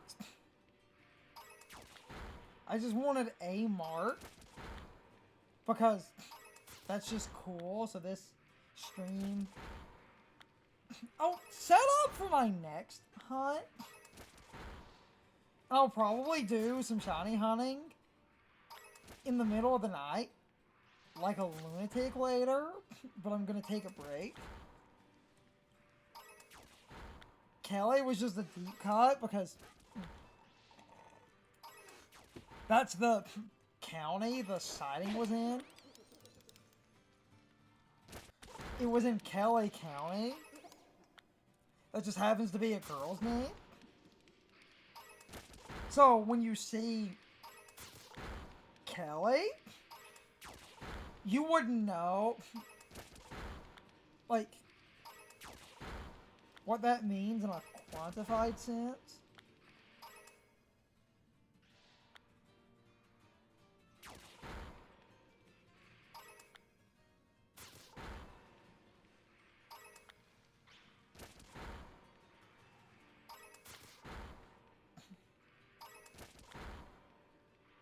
I might get another shiny, but...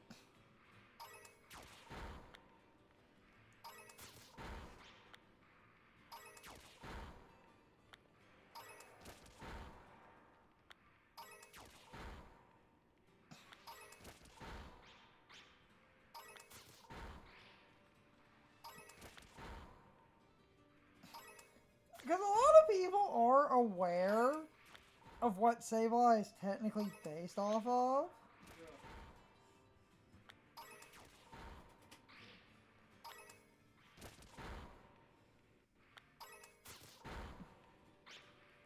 But a lot of people are actually not. That's a lesser or non-American cryptid. Yes. Hopkinsville Goblin, which if you look up, yeah, the Kelly Hopkinsville encounter.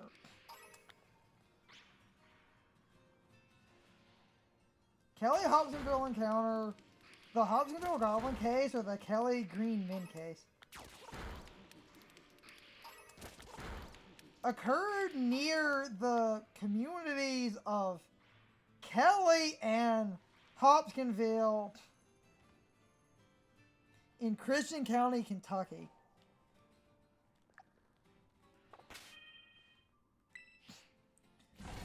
So by naming her Kelly, since it was near the area, that's actually a fun, silly reference.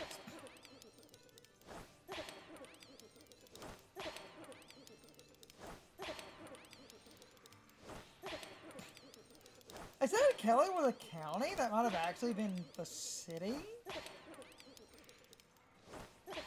I can figure that out. I knew Kelly was involved. And we will end stream, but I'm going to go to Blueberry after this and set up my crap. I'm starving anyway. What is Kelly?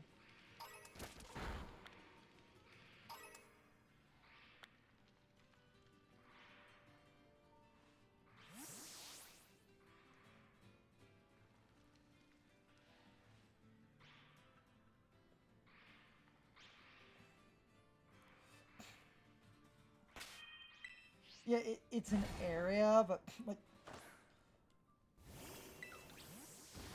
it's one of the, like Carson said, one of the lesser known like cryptids, basically. But I'm just doing some research on a small area in Kentucky.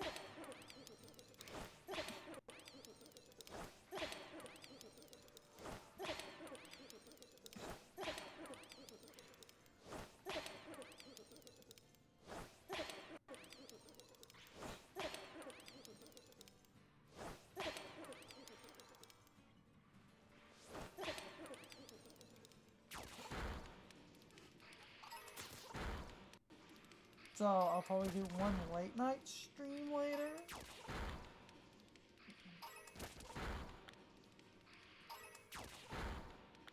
Yeah, the community is best known for being the location of the 1955 Kelly Hopkinsville alien encounter. This is literally a small area of Kentucky literally known for this. Naming her Kelly is the most fitting fucking thing.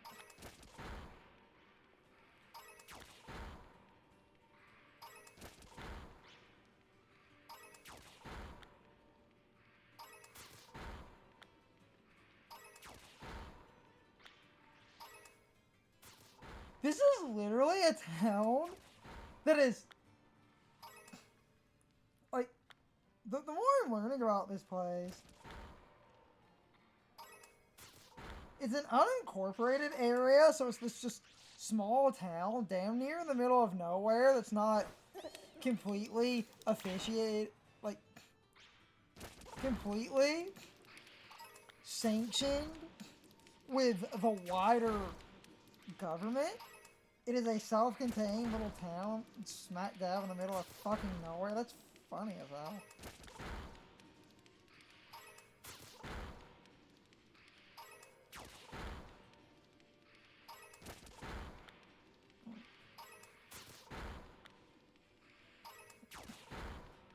It's Christian. The county is Christian. The area is Kelly, and that's near Hopkinsville.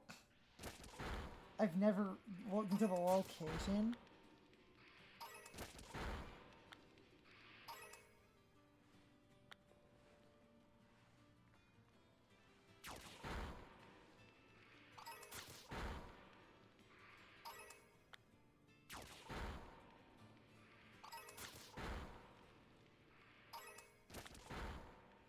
Oh, they have a website. That's fine. Of course they have a website.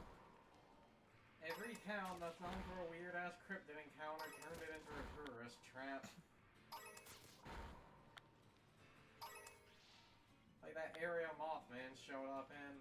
Yes. Neat.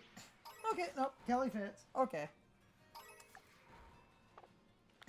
Kelly fits. I'm cool with that. No. That works. I've now turned this Sableye into a reference. And I already saved my game. I got my shiny. Muted the TV. But this microphone normally doesn't pick up the volume when it's crazy low. It was so low, that's why I didn't notice the TV had ended up unmuted. My bad on that. I thought I hit the mute button. But looks like it didn't count, but it's kind of low. And even then, the stream is going to mix all the audio together anyway, so the game's audio and the mic are going to get mixed. So if there's a slight fuck up in the music because of the mic picking up the TV, I'm sorry about that. It happens. As soon as the sandwich runs out, I'm going to go into the DLC, set up a couple of things, stop for now. I got my shiny, so that worked. This hunt wasn't that long. And I'm happy because I wanted to do Kelly as a nickname, but if I got a male, I wouldn't have gone, oh no, it's a male. Sableye's gender does not have any effect on what a Sableye can do. I just wanted to do the Kelly thing as a joke. It's just, it's a deep cut for the sake of the reference. Because it was based off a supposed alien encounter in this small area of Kentucky in the 1950s.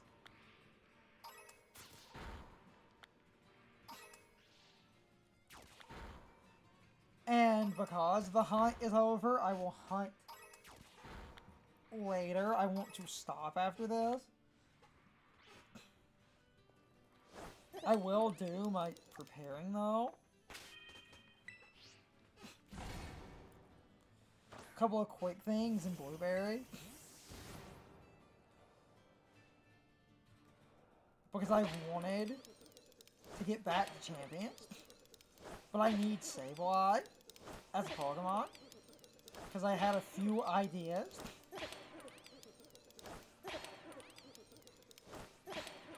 And Sableye is important for the team I wanted to mess with.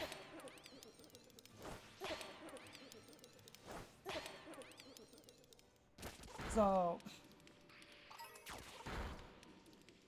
I'm not ending stream after the sandwich. I'm going to prep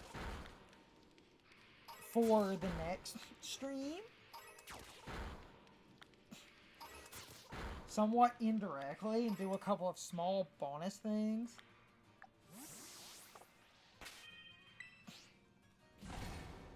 I don't care if I got the time of day mark. I'm not looking for any specific mark. I just wanted a marked shiny, so it's fine. It is what it is.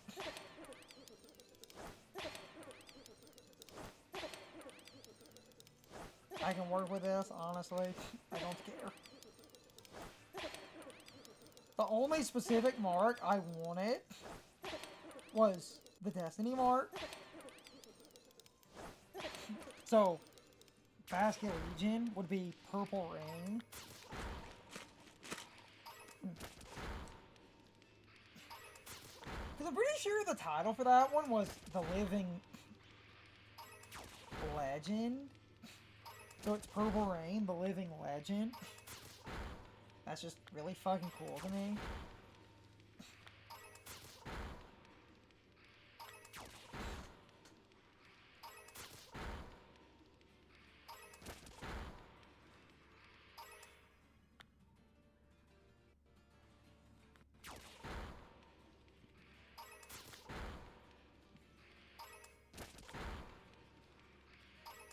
Now, the thing is, I unfortunately need to pee, so I'm going to stop what I'm doing right now. I'm gonna go pee, come back, finish that sandwich off, do the prep I need, and end.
shortly before ending, but still, I have what I need.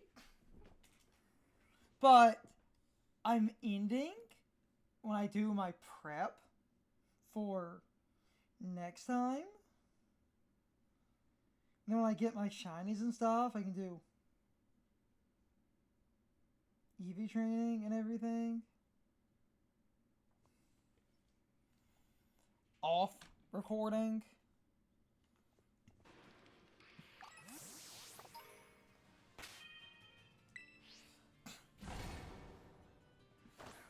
It's just an unfortunate timing thing of I needed to pee.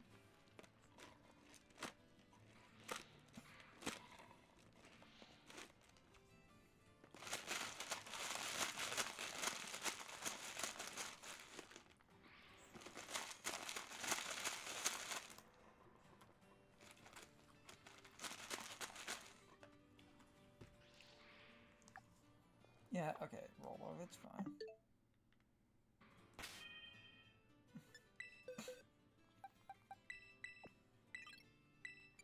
Forget what... Speed up, special defense down, yeah. And the worst ability of Sableye. Dude. Mm-hmm. Of course it's Saul.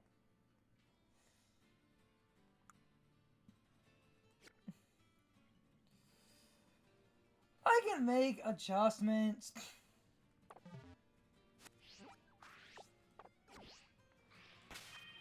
This is what, like, even if I just do the Eevee training, leaving her mostly as she is and move her into champions, I can finish her off in champions. But need to go to Blueberry Academy.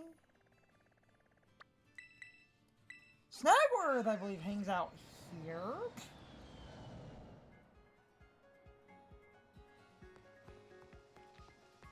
There he is. Hi, Jerkwad.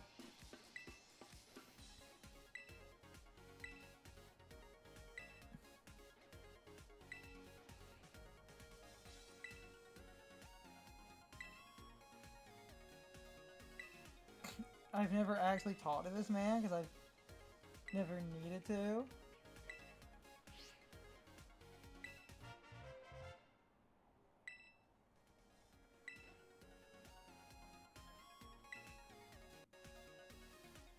You can also get the legendaries in the main game doing this.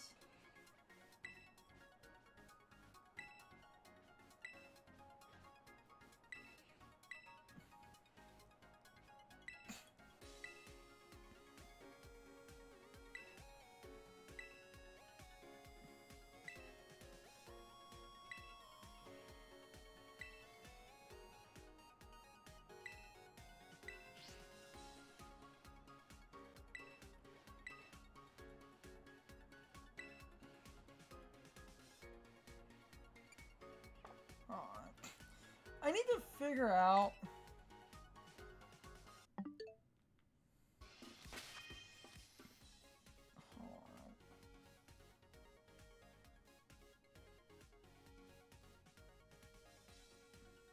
I think I need to figure out if I need the legendaries to exist before they let me get the starters, or if I can get the starters separately. That's what was something I didn't actually look into.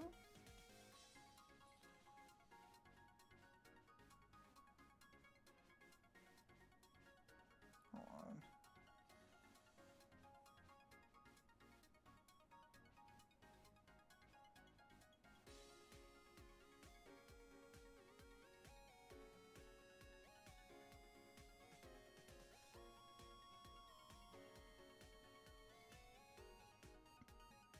Okay. So I can end off in a minute here.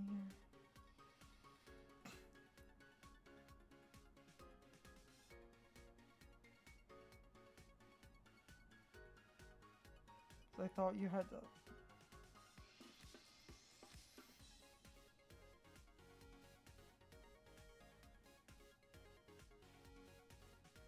I thought you had to pay him.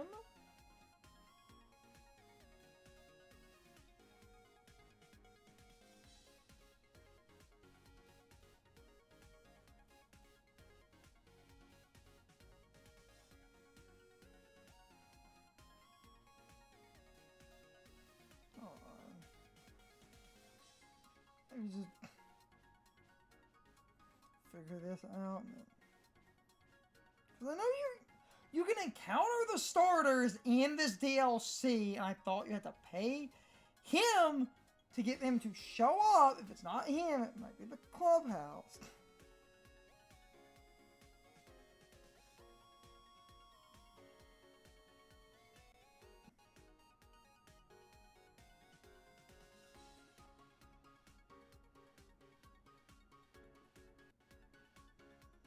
Like, trying to figure that out. I don't want to waste time because of the one fucking thing I don't remember.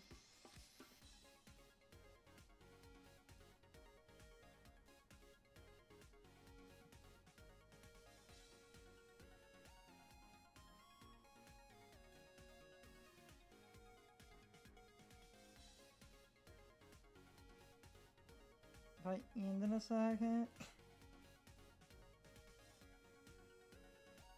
I might figure that out between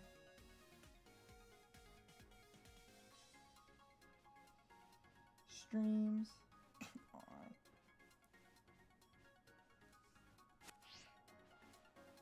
Wait, that actually, now that I think about it, that might be the... Alright.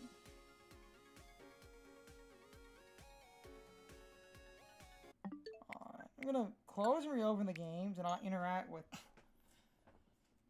Snagworth. I think Snagworth is just the legendary. I think the starters are tied to the clubhouse. I'm gonna check that right quick. I can end off and I might have to figure out exactly.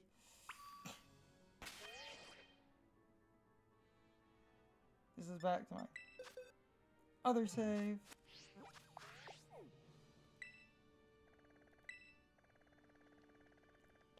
I go to the clubhouse. I can set up the log-on stuff if I want to as well, which can be convenient.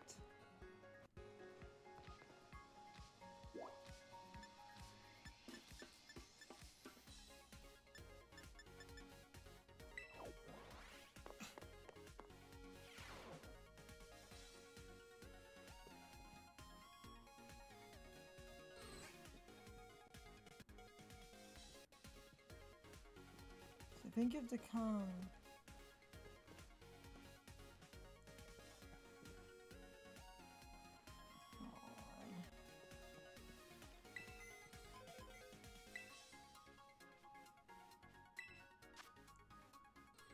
Throwing photos. New remodeling, new design. I might have to look this up between streams, which is unfortunate. Secret boss. Because I only have the 80 BP.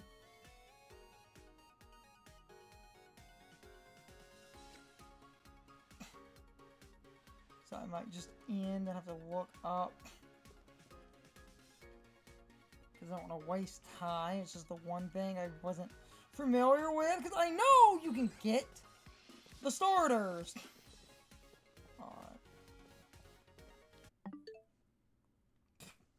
Hold on, let me make my search very specific and then I'll stop.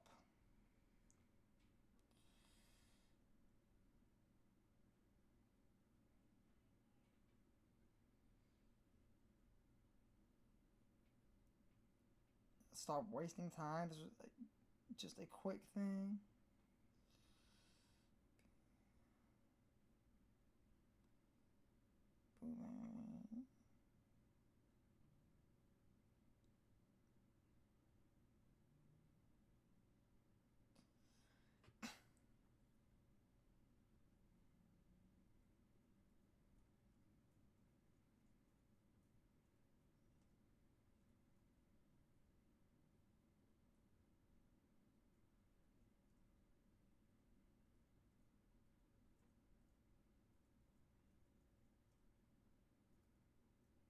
The problem with my searches on my phone, it's doing that annoying thing where Google thinks I'm trying to shop for stuff instead of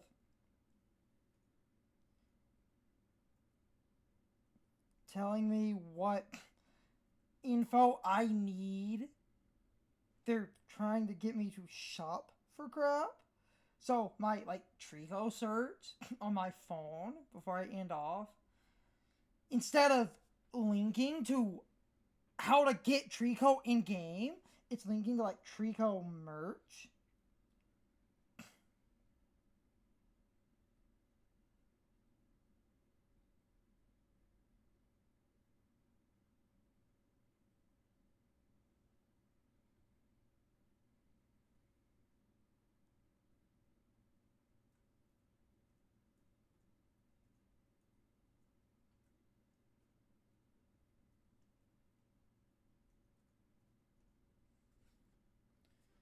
And I hate when it autos to the damn shopping because I'm not trying to shop.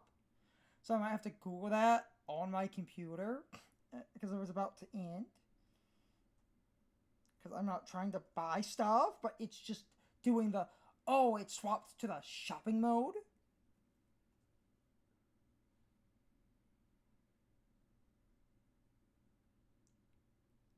Now, technically, I can just do what I just did.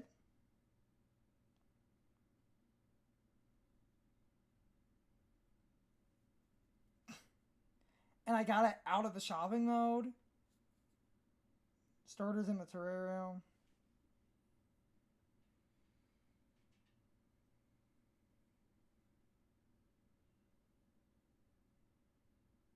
Okay, hold on. So, the unfortunate thing... So this is the issue.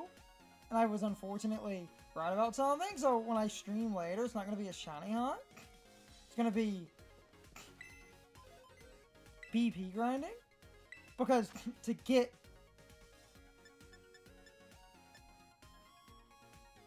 Update for the lock-on.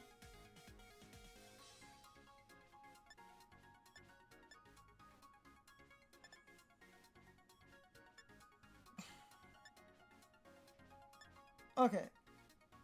Yeah, it's the biodiversities. It's these.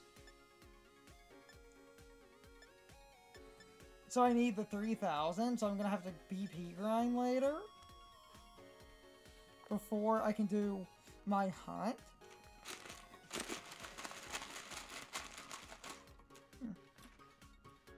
But when you do the biodiversity, the advantage...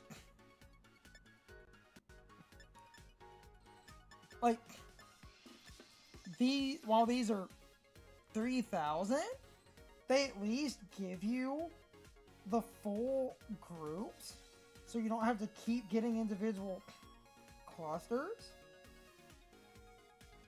For Trico, I need Canyon, and then the Trico will also be with the other starters.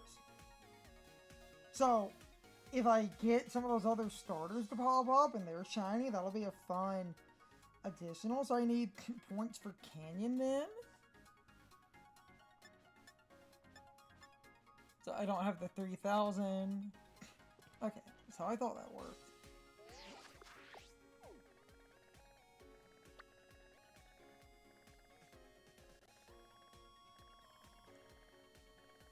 That's fine then. So we'll have to do some...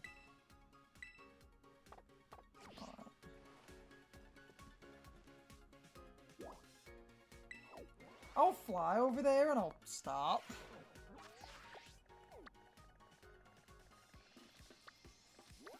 So that'll actually give me an opportunity to do a stream of some point grinding.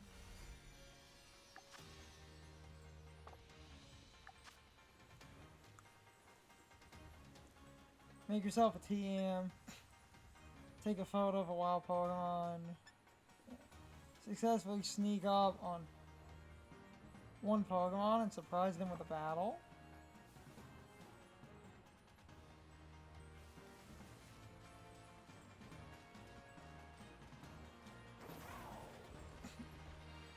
I will stop in a second.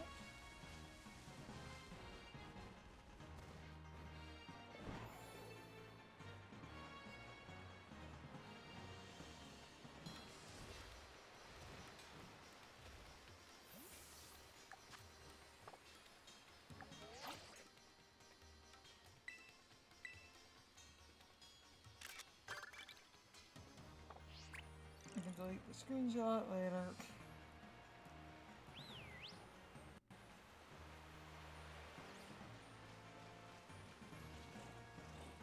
I can start what I was doing.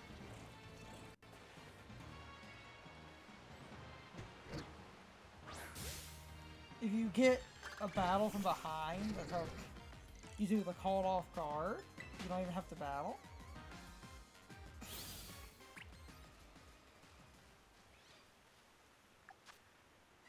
Yeah, and then it, make TM, pick items up off the ground, travel 500 yards.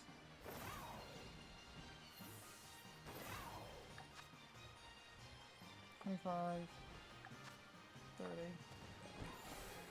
I'll do this right quick and I'll stop.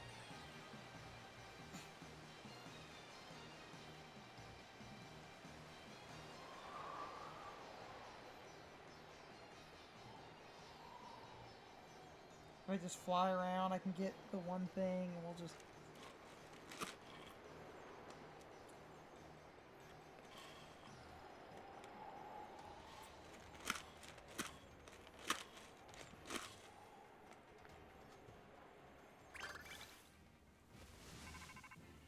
Fuck this up.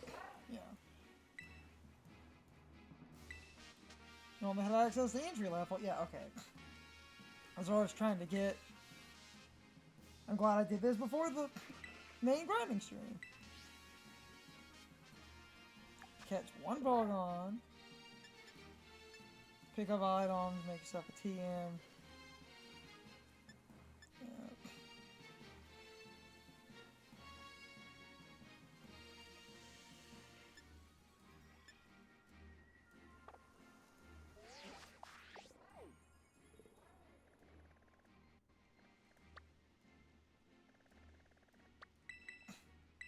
What about the stop?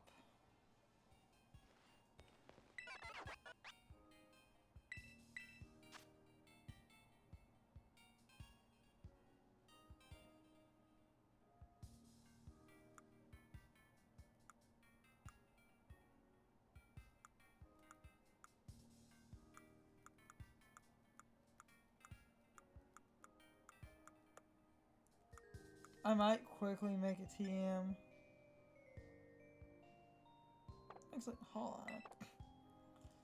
I could use this to... Hold on. I could actually... multitask this. Hold on.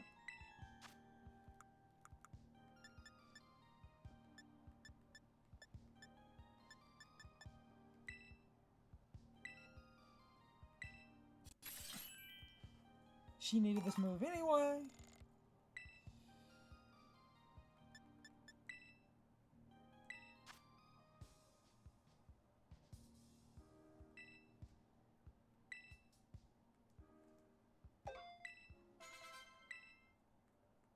That's the TM.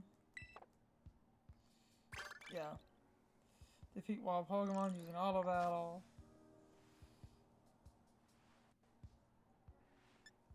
Yeah, okay. Pick up items, catch one Pokemon.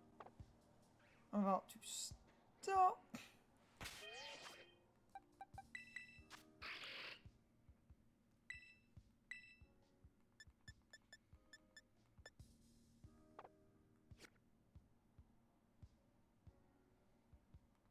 I'm gonna put her back.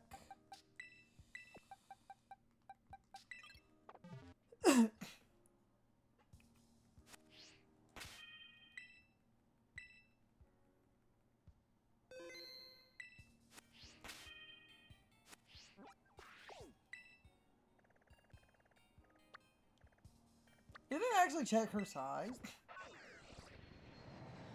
So I'm gonna come here. I'm gonna check the size.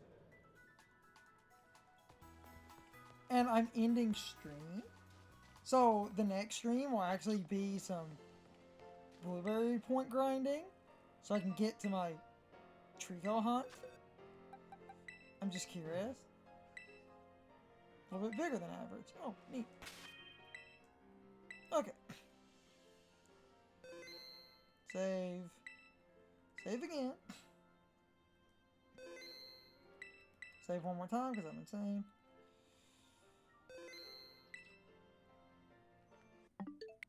Close the game. Okay. Damn it. Damn it. Damn it. Damn it. Damn it. Damn it.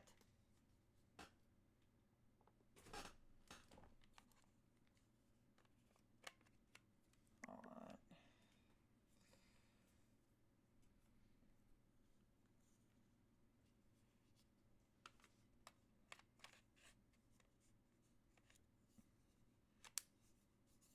Okay. Thankfully, Joy-Con's hitting the floor and the grip seems fine. I was trying to put the controller down and I had it leaning on the edge of the chair for a second and it just rolled off, but the grip and everything seems good.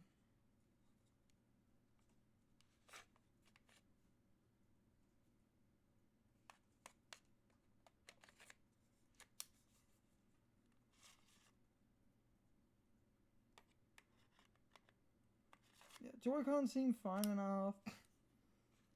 This specific Joy-Con, because it's a common thing. The rail of this Joy-Con, the paint kind of came off. That's a common thing. Checking my other Joy-Cons. They also seem fine enough, but I'm gonna end when I come back.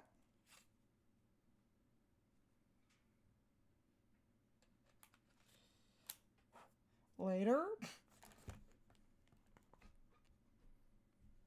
can grind some points. Yeah, okay. Joy-Con seems fine, and the paint on that rail was always kind of fucky anyway, which annoys me a little bit, but that happens.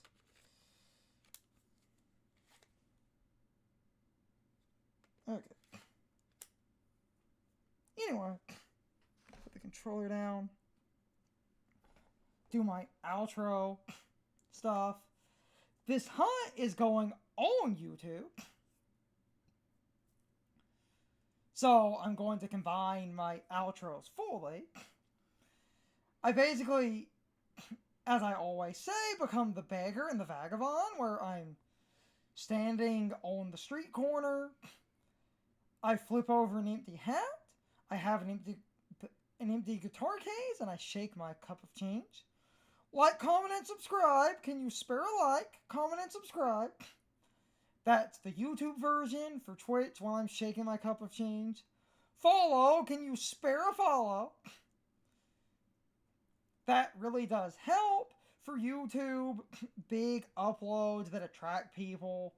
The algorithm thinks that's a good thing if you gain subscribers because of an upload. They favor the upload. For Twitch, if people follow and hang out, we could maybe reach affiliate, but while I was talking, the Shill Train Express has pulled into the station, so all aboard the Shill Train Express. Choo choo, motherfuckers. On Twitch, there's a widget limit. On YouTube, in the pinned comment and the video description are my social media links. Some of those social media sites are cesspools, but you can talk to me and follow me on social media or whatever the following equivalent is. There's also a link to my Patreon. There's a widget for that on Twitch. We basically use the Patreon, but I will never nickel and dime people. I will never do Patreon exclusives. And I don't want people to feel obligated, but our mother had a surgery and some extra money would be nice because I now still need an extra hard drive, the hard drives I was already looking at, and a UPS battery backup. I could throw money at the YouTube channel and the Twitch, but please do not feel obligated or feel like I'm trying to force you, coerce you, or guilt trip you. With that said, we've reached our final destination. Now departing the Shill Train Express. Goodbye, motherfuckers, but before you go, for YouTube, I hope you all enjoyed the video. The stream went well enough, and this stream will be uploaded as a single video, as I do for successful hunts. For Twitch, whether you watched the VOD or were hanging out in the stream, even if you lurked, I hope you all enjoyed the stream. Either way, I hope I will see you all next time.